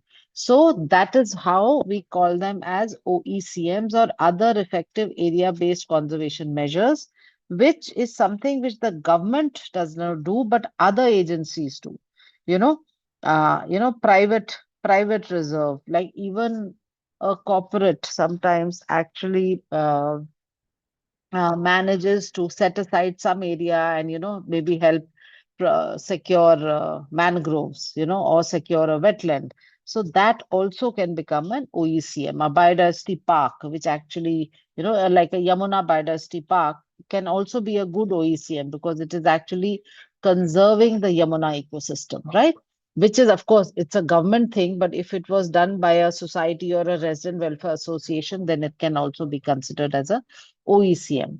So and because we also have to ensure, so this is where 30 by 30 says that you protect 30 by 30, but the rest also we have to ensure that the other areas are also used in a manner that it's sustainable, and that we manage them well, right? So this is something which we need to do.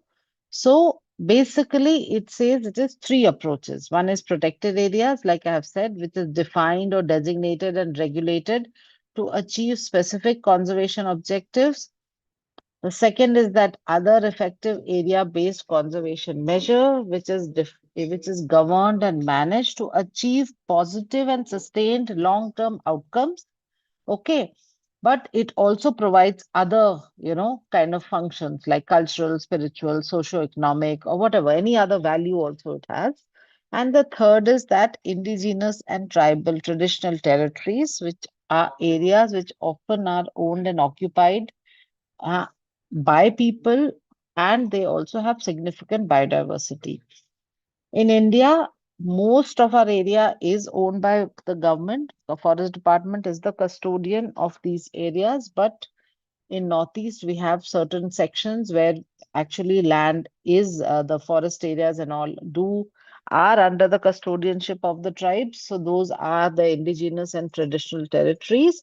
But and if you look at the whole globe, then there are a lot of areas in Latin America and Africa and other places, even in Europe, like the Sami people and all, who own large territories. Okay. So that is also areas which actually contribute and they have significant diversity. So that's where also. So these are three kind of subsets for 30 by 30. How will you protect an area or how will you conserve by area? Either you'll declare them as protected areas or you'll create OECMs or recognize OECMs as well as recognize IP and traditional territories. What are the key elements of 30 by 30? The key elements are that at least 30% of land, sea, and inland waters, they have very clearly said, yeah, areas of particular importance for biodiversity and ecosystem services, this need to be prioritized. You have to identify actively these areas which are important. These areas also need to have a good management and a governance system, right? Because if you are not managing an area well, then how do you ensure that that area actually gets conserved? So I think that's something which is important. It is ecologically representative, which I have already spoken about, right? Because we can't just say that we will cherry pick and say we will only do this and we will not do that. It is well connected because unless you have wildlife corridors or ecological connectivity, you cannot really conserve a habitat or a species. So that's something which is very important. So this is something, it is equitably governed, that actually we try and establish an inclusive management or a participatory system of management for PAs as well as OECMs. Sustainable use. So any activity, whether if you're identifying a protected area or a conserved area or a OECM, it should have any use from that area should be sustainable. Because if it's not sustainable, then obviously your conservation objective will not be met, right? Again, rights of people must be respected. Their traditional knowledge, innovations, values, practices can actually be integrated into the management system also, or you use their traditional knowledge to manage also, or you at least recognize that the way they manage, actually they contribute more to biodiversity than how we manage by policing or some things like that. So these are some of the key elements we have to remember for 30 by 30. Now, key pillars. So we know that there are three approaches: protected area, OECMs, IP territories. You have these principles, but what is the basis for it? What are the pillars to achieve? We have to have robust, good science-based national frameworks, best practices, right?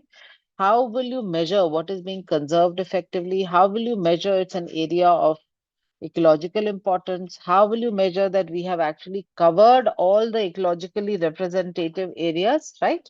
Yes. Then the second was that the governance, like I said, there should be some participatory governance, there should be inclusive approaches. Everyone who's using the resource or who's managing the resource or who's even protecting the resource needs to have some form of, inputs into the decision making. And of course, there should be money for it, right? Resources for it. How do you monitor an area or how do you, if you don't have the money for it, right? You need to have some financial float for it, because even if it's a community contribution, even if it is, voluntary patrolling, but there has to be some kind of a system for it, right? So that is something which is important. Now, everyone knows what is a protected area, right? I'm assuming half of you have gone to see either a national park or a sanctuary. So you all know, some of you may have been to Ranthambore, some of you may have been to, Corbett or even Simlipal or Pake in Arunachal. There are so many. We have over 600 national parks and sanctuaries, and I'm sure all of you have visited something or the other, even Bharatpur, that kind of stuff. But what is an OECM? This is a new, a new terminology which has been adopted. And how do you ensure that we do not overlap a protected area and a OECM? Okay, because then that means it's double counting, right? And we don't want to do that. We actually want to conserve 30%. Yes. So for that, this is why we need to first ensure that it is geographically not defined. Geographically, we identify the area and we check, is it a protected area? And it should not be a protected area, right? That's the first thing. Second is, you see that, okay, this area is being conserved, but who's conserving it? How is it being conserved? Is there a management mechanism? So many times, if you have a sacred Dev Bani, you have like a village samiti, a panchayat samiti or a village samiti, right? Which manages it. You have a CCA, Community Conserved Area Management Committee. So that's also committee. So sometimes you have these village level committees or a panchayats who actually manage it. Then that you have to identify what is that management mechanism. Third, we have to check is it delivering on in terms of conservation? What is it delivering? In situ conservation, long term? Is it just that we've just created a park for 2 years, and then we will start building a 5-star in it? No. It has to be an area which will provide long term in situ conservation. Fourth is that it actually conserves ecosystem services and respects local values, right? So these are the four characteristics for us to identify, how do you identify what do you say, an OECM? Yes. Okay, next, what is not an OECM? Okay, you see a lot of green area, but if it is a monoculture plantation, it is a oil palm plantation, then these cannot be called an OECM. We feel, oh, there are so many trees here. But if only exotics are planted somewhere, again, it cannot be. If there are intensively grazed pastures, it is a grassland or it is a gaucher, but it is heavily used, overused, then you cannot call it an OECM. If it's an agriculture field, okay, then also it is difficult to call it an OECM unless there are some very traditional systems of farming which actually encourage, why is it jumping? Which actually encourage you know, multi-farming, which encourage, breeding of fishes along with some sort of farming, which actually helps, regenerate some local biodiversity, or it has some traditional seeds, then we may consider, but otherwise, agriculture fields do not provide long-term conservation because these fields get, sown again and again and again, right? Areas that are intensively fished. So there are lots of areas where we are doing, dynamite fishing or poison fishing, or we are using these very fine mesh and we fish everything out of it. So those areas again cannot be called OECNs. And again, gardens and small green places. Every colony has a small garden. But that garden cannot become an OECM just because we have planted few trees and we can walk in and there you see some birds there. So that's also something which is very clear that what is not an OECM, you know. So basically, OECM also we should look at as how can it support larger protected areas, right? Yes, because we have, suppose there's a protected area right next to it, at the corridor can become an OECM if it has all the characteristics which we have discussed about, right? So things like that. So basically, opportunities is to identify OECMs or give better recognition, because it will deliver long-term in situ conservation. It will contribute to enhancing provisions of ecosystem services. It should also it should be connected also. It should not be an isolated patch, right? But there are also challenges, because local people may not want OECMs next to them. Tribal people will say, no, no, please don't recognize our territories, because that means government will take over control, and they don't want any government control. So these are all issues which are practical issues, and we need to sort these out. So basically, this, in an ideal situation, this is how the 30% can be, right? It can be a mosaic of protected area, conserved area, and areas including OECMs. It can have a private protected area. I don't know if you heard the case study of Jabar Khet. If you did, then that's a private protected area in a way. You can also have forests which are sustainably managed. You can have, some tribal territories also. So all of that can happen if we know, this is the ideal situation, right? Because we are not saying that agriculture land doesn't contribute. It also may contribute something. And agriculture lands are also important. They also form sometimes part of corridors, but they are not necessarily OECL, right? So this is basically a mosaic, because if you see, it's ecologically representative also. It has the mountains, it has the snowbound area, it has the forest, it has a grassland, it has the water, river water, it has marine area, everything. So it is ecologically representative also. So this is something we must keep in mind. Yeah. This is just so again, just to decode it even slightly better, what we know what, right? What we need to do is conserve 30% by 2030. That's 30 by 30. And what is terrestrial, inland water, coastal marine? Where areas which are important for biodiversity and which has good ecosystem functions and this. How? Because it has to be well connected, it has to be ecologically representative, it has to be, effectively managed, it has to have multiple systems, some system of management and things like that. When we know what, where, and how, but we also have to ensure the other three, that we have to respect people's rights. We can't impose things on people. It should be integrated into wider landscapes and seascapes. It should also be, we must ensure that these areas are sustainably used. Like today, otherwise the forest or the grassland may look very good. But if it is going to be overused, then in next 2-3 years, it'll get degraded, right? So that is what we don't want to happen. Yeah. Okay. So again, how do you distinguish a PA and a OECM? Basically, what are the distinguished features? So basically, if the area is high of biodiversity value, it is already a protected area, it has some kind of a good management system, then that can be categorized as a PA under target 3. And another thing is that it is actually ensuring that it is primary objective is conservation, right? Yes. Then there may be another area which just demonstrates conservation outcome, right?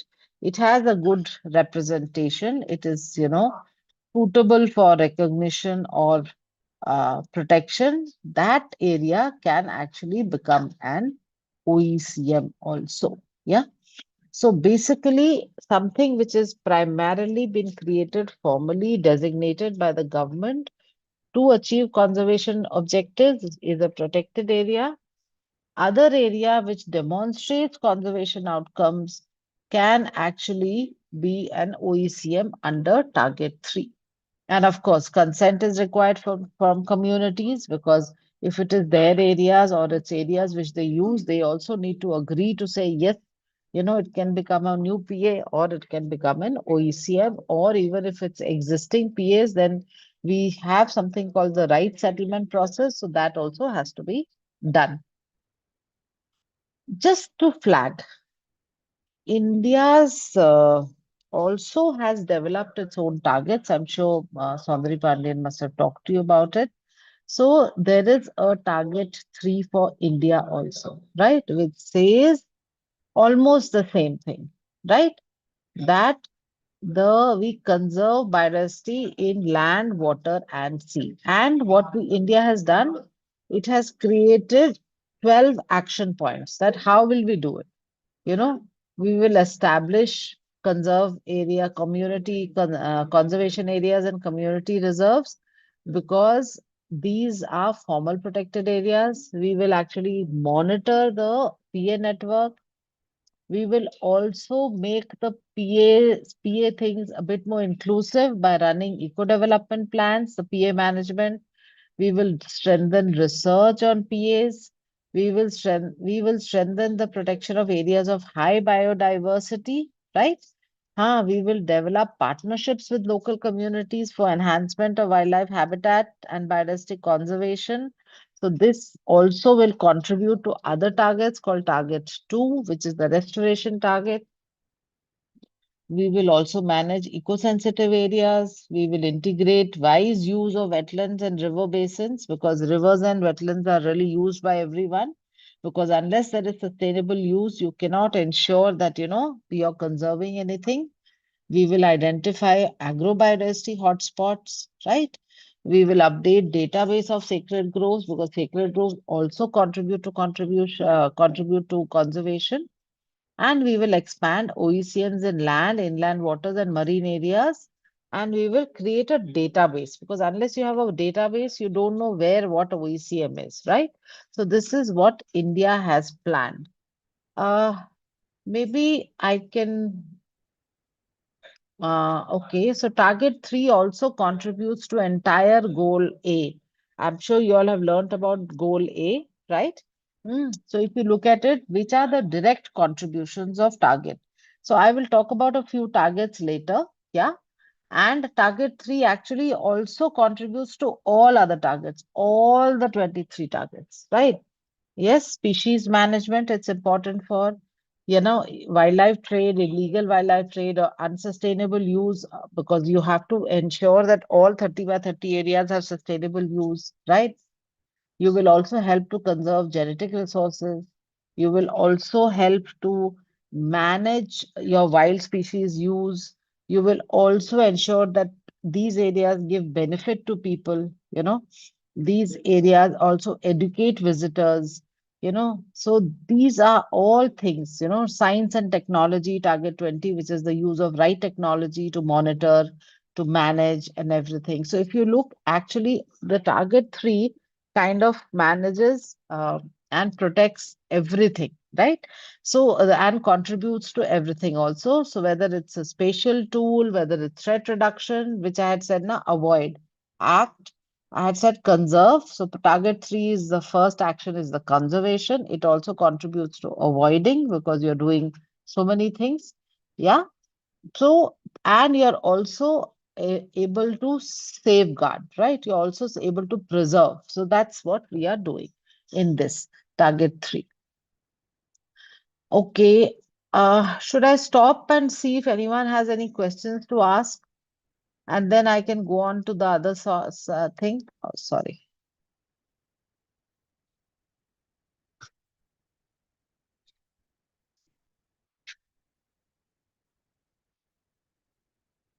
Someone has asked, what is the meaning of OECM? OECM meaning is other effective area-based conservation measures. Can privately owned green spaces? Yes, they can be OECMs, but they have to be contributing to biodiversity. They have to be ecologically connected. They have to have some system of a long time contribution. Yes. And I think someone has asked, what is the meaning of O and N? Anything else? If there Any are other? any questions, please drop them in the chat box. I can't see the chat box. Q&A, okay.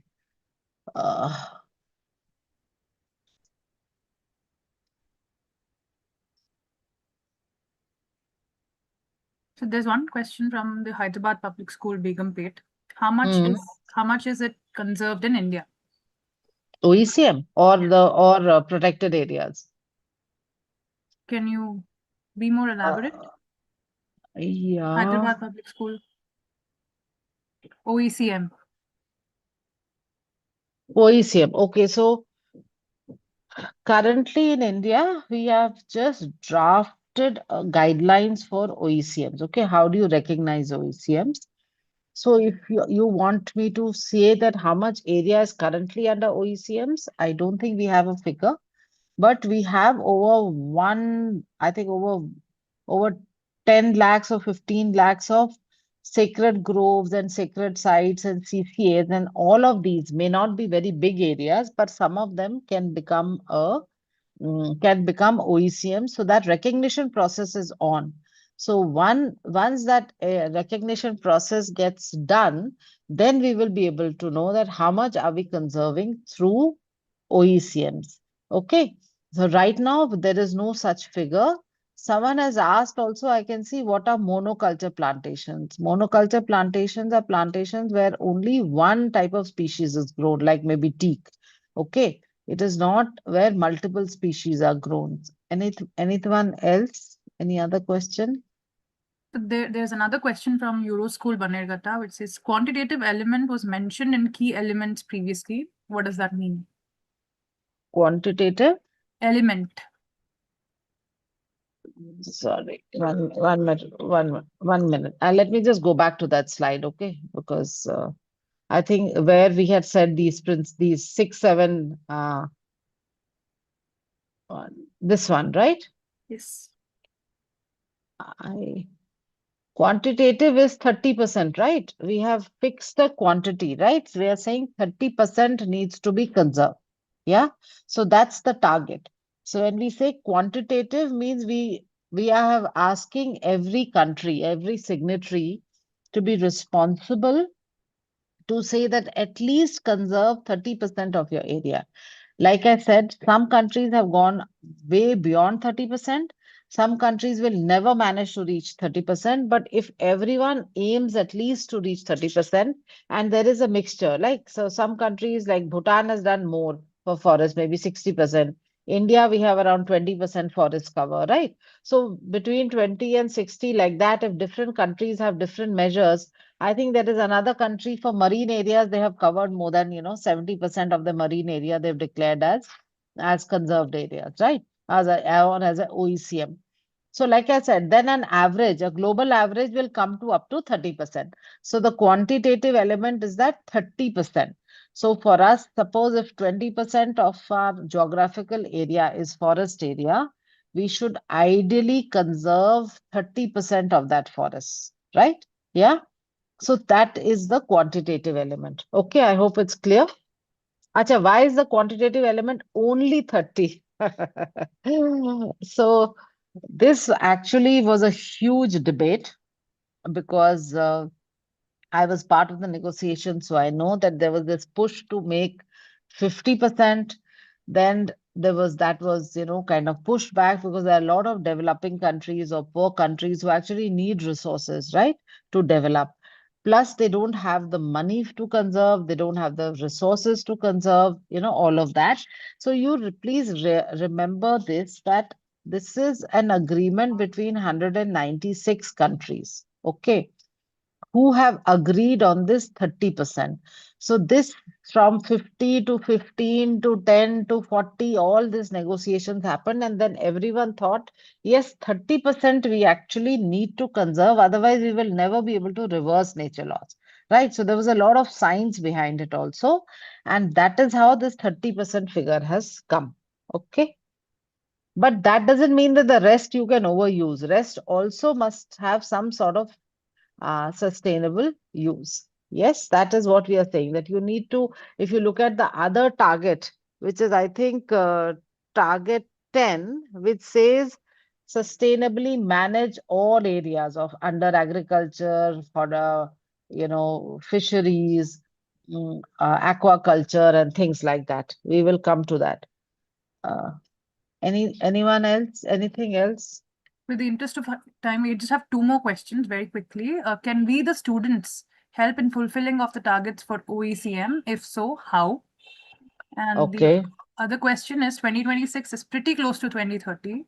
How Yes. close are we to target 3 globally? So this how close we are to target 3 globally, I don't think there's a very happy news there, right? But what has happened is that right now all countries have been asked to submit their reports. India has also submitted its reports called it's called the National Report 7, and based on that, there is going to be a whole evaluation to see how much are will we actually achieve by 2030. Okay, so I'm not saying right now it's a very happy scenario, but I think there's a lot of push by other countries, and in October there is the COP is happening where actually every country will be asked to recommit, re-energize, and make a concerted effort to reach the 30 by 30 figure. Okay, one was that. The second is yes, everyone can contribute, right? So suppose you are in a city, or you're in a village, or you're in a district headquarter where you find there is an area which actually does contribute to biodiversity, and it can provide long-term, contribution. There you can actually, or you can actually identify some areas. You can kind of help and gather people, mobilize people to set up some good management systems, right? And suppose if it's around a protected area, then it's also giving you ecological connectivity. So all of you can actually help identify potential OECMs. You can help develop mechanisms for managing and governance of these OECMs, and you can then tell government that, look, why don't you recognize this initiative and actually identify it as an OECM? That is something which can happen, right? And then help in monitoring, that what species are there or whatever it is. So that can also happen. Yeah. Should I carry on now? Yes, ma'am. The rest of the questions, we will share that with ma'am, and we will Yeah. respond to you over Yeah. Okay. So I saw that someone said, please explain some target. So I think mostly all of you know that there are 23 targets, right? What I'll do is I'll cherry pick a few targets, and I will also explain to them what do they mean and why they have been. If you look at this whole mosaic, there are 8 targets which are talking about avoiding, right? Reducing threats to biodiversity, right? Or actually conserving actively, right? So the other 9 to 13 is all about safeguarding our ecosystem services. If you look at it, meeting people's need. And the other 14 to 23, it's about tools for ensuring target 1 to 13 actually get implemented, right? It's very good to write all of these up in paper, but it is very difficult to implement. See, these are global targets. From the global, we have converted them into national targets, right? Now, from the national level, we have to take them to the states to say, look, these are the targets which India has to fulfill. From the states, we have to take down to even local levels to do local action, so that all these local actions collectively will then become your national action, and then we can show how we are contributing to the global goals. So that's what we have to do, global targets. Okay. So if I look at target 1, see, target 1 is saying that we have to ensure that all areas we actually have some management process, and we have some spatial planning for them. Okay, because what is happening? There's a lot of land use change. Wherever you're driving, you see roads are coming up, buildings are coming up, agriculture lands are getting converted into, urban areas. Urban areas are increasing, now, if you see, all cities are expanding, all villages are turning into, kind of towns. Yes, India as a developing country or as an emerging economy, we have to develop, right? But we must map and plan these developments, right? So that we don't have unnecessarily in this whole process of doing land use change, we don't really lose areas of high biodiversity importance, right? We don't lose ecosystems of high ecological integrity, right? So this is what we have to do. So this is about all areas. Okay, so India should, if we look at India as a country, or if we look at even one state, where we have to ensure that everything is mapped properly so that you know where your areas of high biodiversity is, where your agriculture land is, where is your water bodies, where does your river come from, so that when we are planning any development and when there is land and sea use change, we do not lead to loss of areas of of high biodiversity importance. That's something very important. So why have we chosen this target one? Because we have realized that land use change or sea use change is a major direct driver of biodiversity loss, right? So how do we avoid this? How do we conserve these areas of high biodiversity importance? We will only conserve once we know where these areas are. And how do we avoid the change of any land use so that there is no biodiversity loss? Yeah, and for that, what do we have to do? We have to integrate spatial planning to allow countries to analyze and allocate distribution of activities in each environment. So, we must ensure what we can do where. That is something which is very important. And this spatial planning, we have to do it in a participatory manner. So bring all stakeholders. Mining companies will want to mine everywhere. Conservation agencies will not want mining companies to mine anywhere, right? Local people also may not want mining companies to mine anywhere because they say, oh, if you mine, then a conflict increases. But mining companies also have to mine somewhere, no? They may need to use better technology. They may need to do closed mining, underground mining, not open mining. But how do we bring everyone together, do the best planning, and then agree on something so that we don't lose areas of high biodiversity importance? That's something which is very clearly the rationale of target one, right?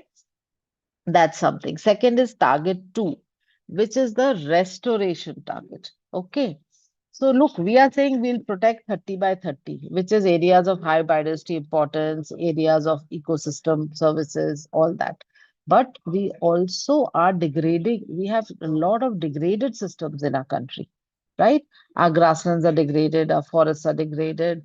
We have water stress districts where water table has gone down. So how do we actually ensure that we restore such areas? Yes. So that is also a target because we have all realized that we have to reverse nature loss. Yes. And that is why we are saying that, in fact, globally, 20 to 40% of area can be considered as degraded. And it is affecting so many billion. Wetlands are particularly degraded with 87% lost globally. Okay. So if you see that we have actually lost so much of our wetlands because we are very happy to fill up those wetlands and create buildings on top of it. But what is happening? It is you're actually, degrading your ecosystem services. Yes. And you're kind of preventing connectivity because of it. So therefore, restoration is a very important target. And it also links to another convention, which is called the Convention to Combat Degradation, right? Yeah.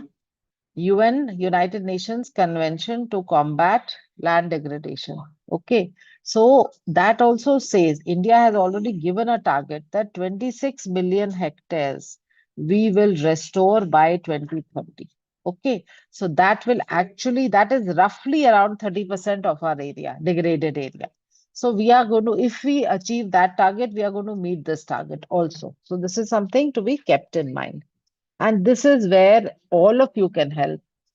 Everywhere there are small water bodies, you must prevent its, change of land use from those.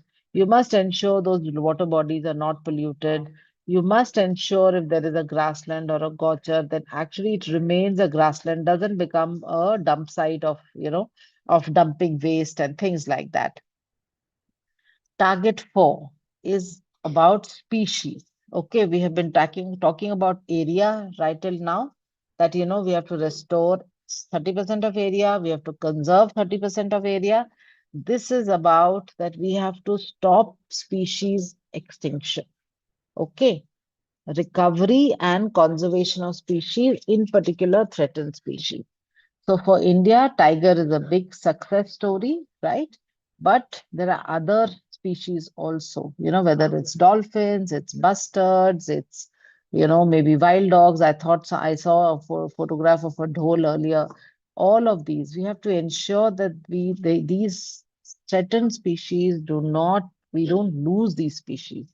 And it's not just fauna, it is also flora. When we talk of species, we also talk of flora. We have so many endemic species. So there are so many species which provide you medicines, which provide us, what do you say? Like moringa, moringa has so much of health benefits. So we also have to conserve fauna and flora. And even in fauna, we don't have to just conserve these huge, big, nice looking mammals. You have frog species, you have spiders, you have ants, you have bees. You need bees for pollination. So all of that. So how do you halt human-induced extinction? Okay. And actually, the extinction rate is huge. Okay. And 1 million species are currently threatened with extinction. So how do we avoid that? How do we avoid the fact that 1 million species should not get extinct in the world, right? And only if you have species and multiple types of species will you have genetic diversity. Yes.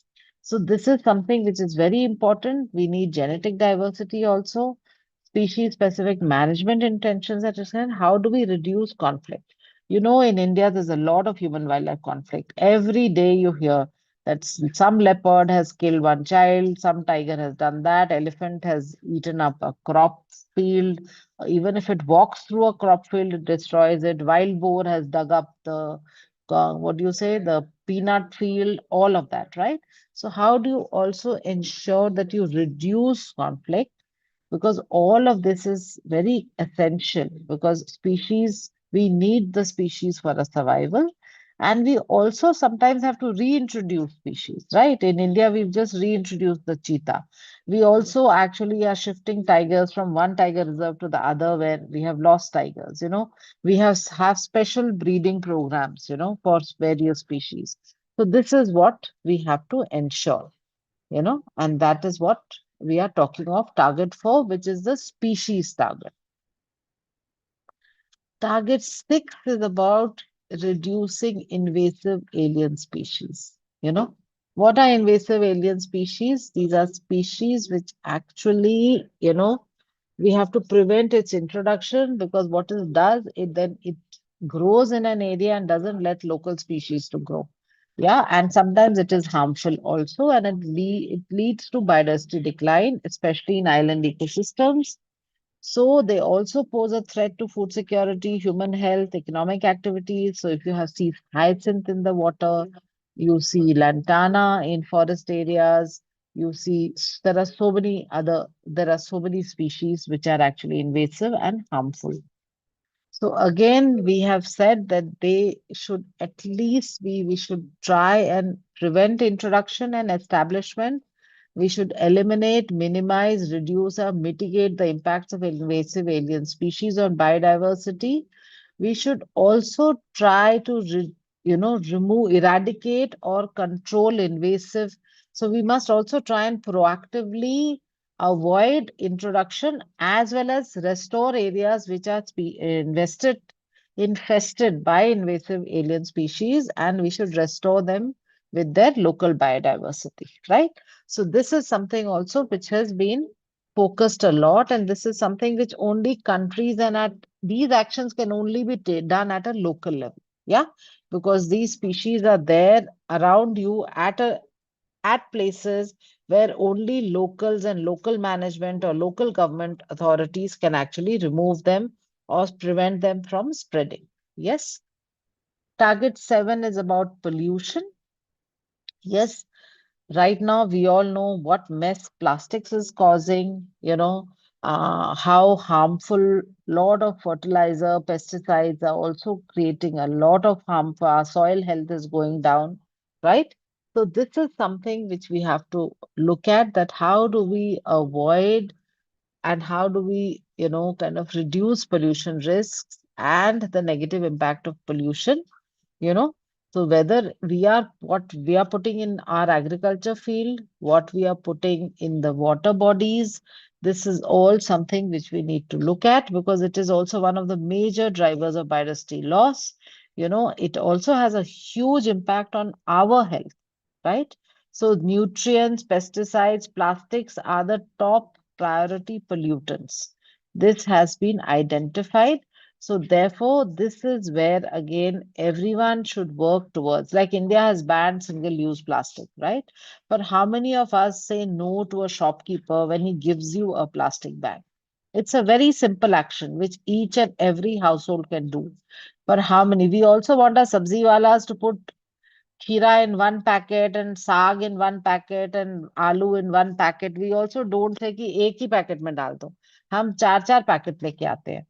So this is something again every individual can do, whether it's a child or a youth or a senior citizen. Everyone can say no. Yes, and say no, we don't want it. Tell the shopkeeper, don't keep it, we don't want it, right? Yes, that's what we need to do. That is just the first step. Yes.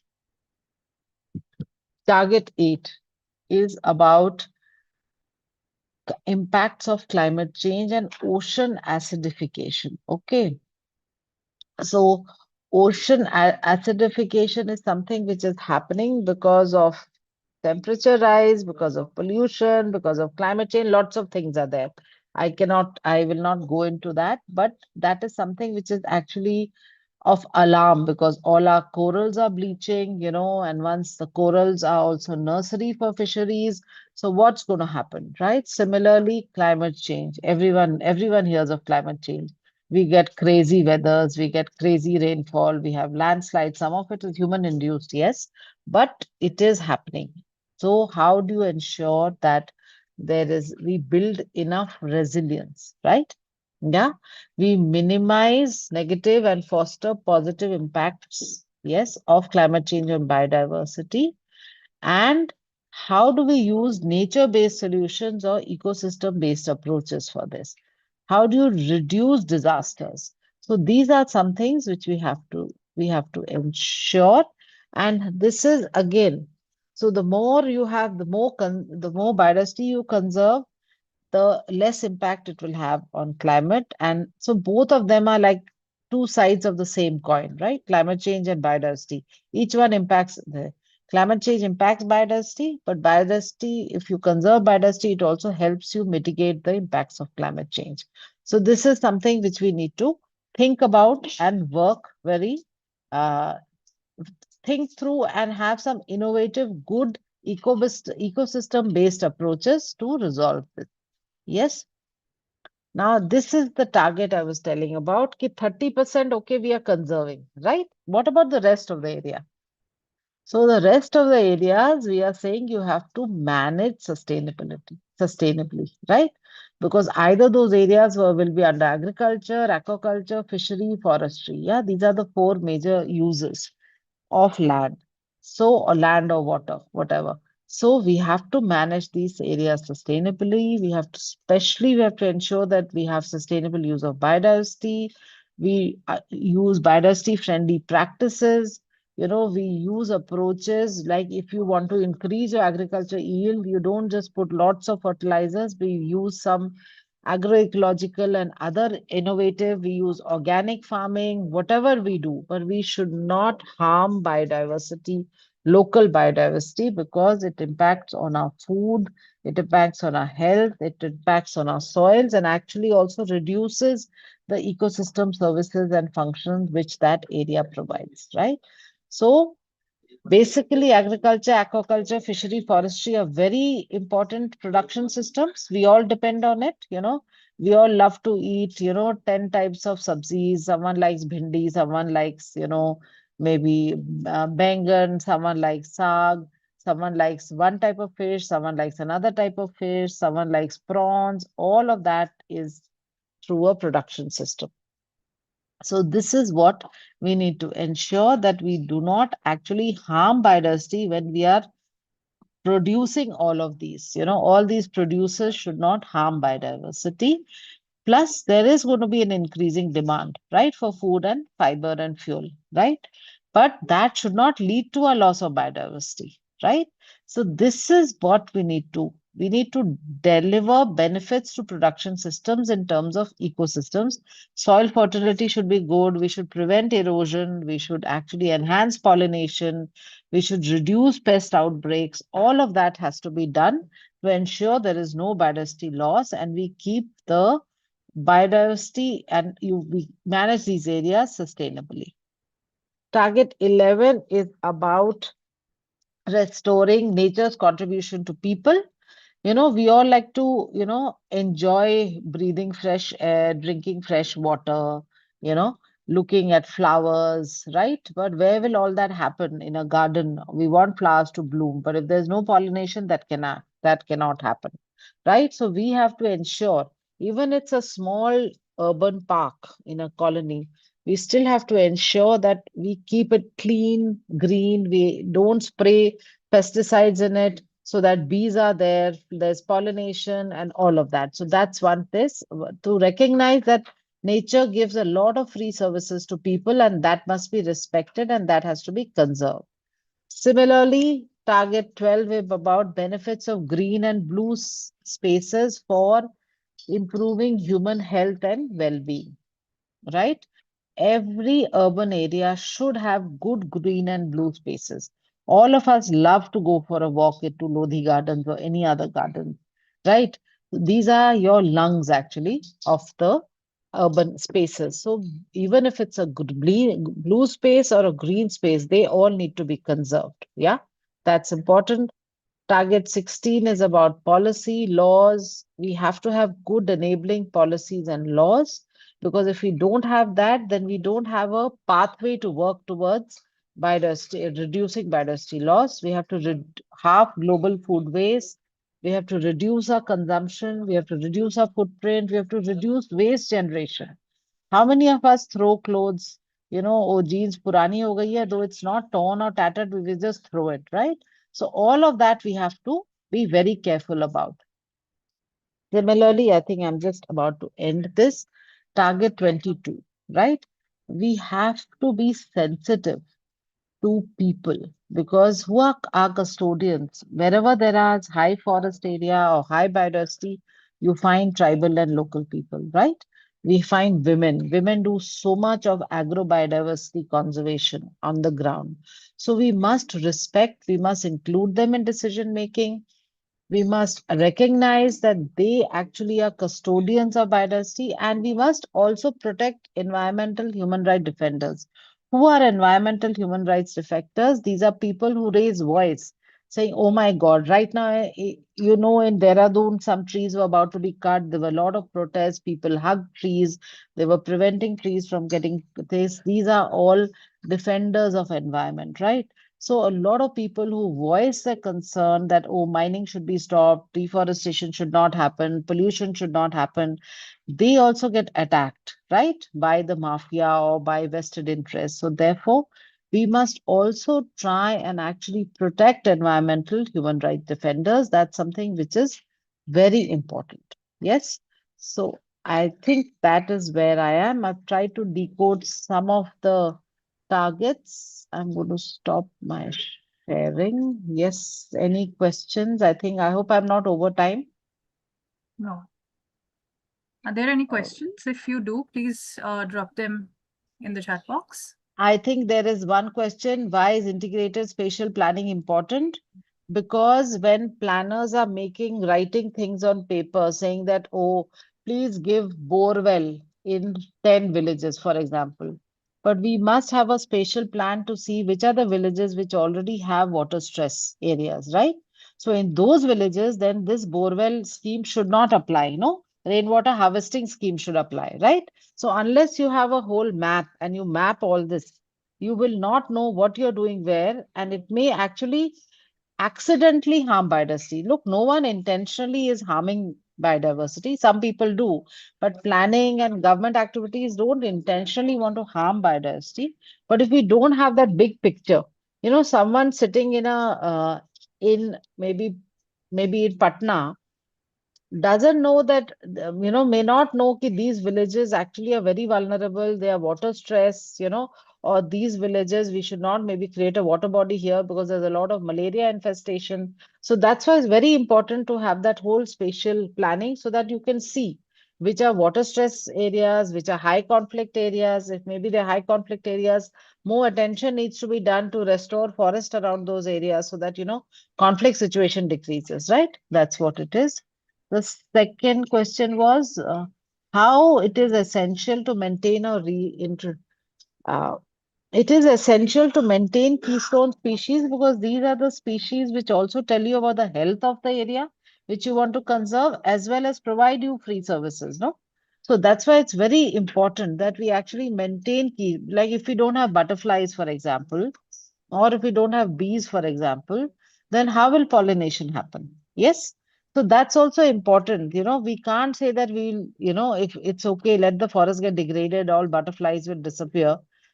What will happen then? So things like that. Anything else? How does Target 16 determine the protection of biodiversity? Target 16 is the policy target. Sustainable choices, right? So when you do sustainable choices, what happens? You reduce pollution, you reduce waste generation. Yes, because you are going. Someone wants to say something? No. Okay.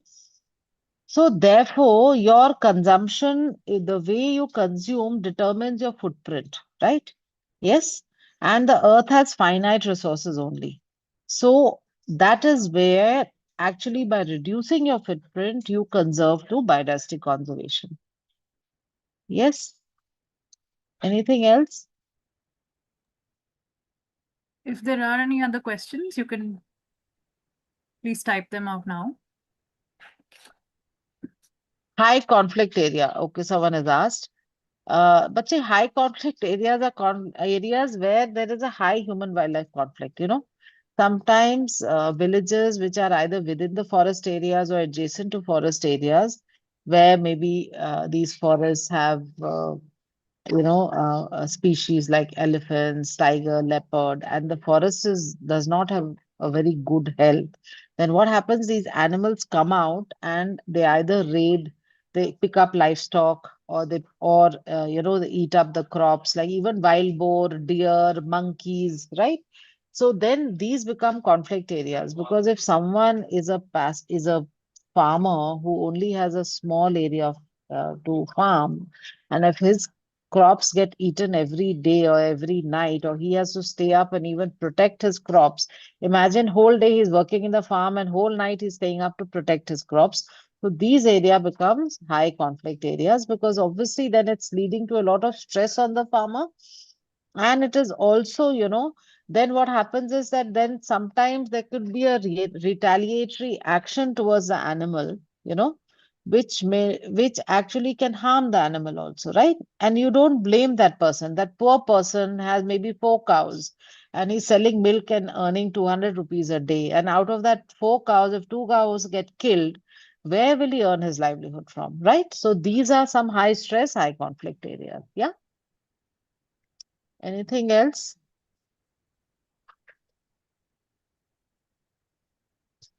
I can see 8 questions, but I don't know. Open. Okay. Done. I think we've answered everything. Yeah. Yes. Thank you. Thank you so much for the really interesting session, Ms. Vishesh. Hopefully the targets now feel a little less like a list of policy language and a little more like different entry points for action for all of you. If there's something from today that you'd like explained further, you can drop it in the chat. In case you have any specific questions for any of the other experts or for ma'am, you can always, teachers can always drop in an email with the queries and we will answer that for you. Okay, now we've come to the final segment of the day, your homework. and it's closely connected to what we've just explored. So can we have the slide homework? So what I'd like for you to do now is to scan the QR code that's here and head, previous slide, please. Yeah, please scan this QR code. This is an interactive resource that explains each of the KMGBF targets. It'll help you revise what you've learned in today's sessions. So please scan this QR code. Next slide, please. Don't worry, it'll also be there in the recording. Okay, so the second your second homework for the day is to scan this QR, which will lead you to our MCOP 6 report, where we actually want you to focus on two important things. How the MCOP process actually works, which is detailed in pages 5 to 7, and what type of projects the MCOP 6 winners undertook, which is from page 19 onwards. So we'd like for you to scan these two QRs and be prepared for tomorrow's session. So when you do read the MCOP report, you can take a look at the projects that were developed and see what kind of projects that the winners had also had come up with in the previous year. And as you read it, you can always ask yourself, if they could turn an idea into an action, what could my team do, right? So you don't need to really have the answer just yet. Just come prepared with a few ideas. All right, so I hope you've all scanned the two QRs. And of course, that now brings us to the end of day 3. Today, we moved from understanding the CBD and the Global Biodiversity Action to looking at the framework that gives us specific targets for action. We saw how global commitments connect to national planning, explored what community-led conservation can look like through the story of Minar, and started breaking down what these targets actually mean. Tomorrow, we're going to start moving from understanding the targets to thinking about what you can actually do with them. So that is pretty much it.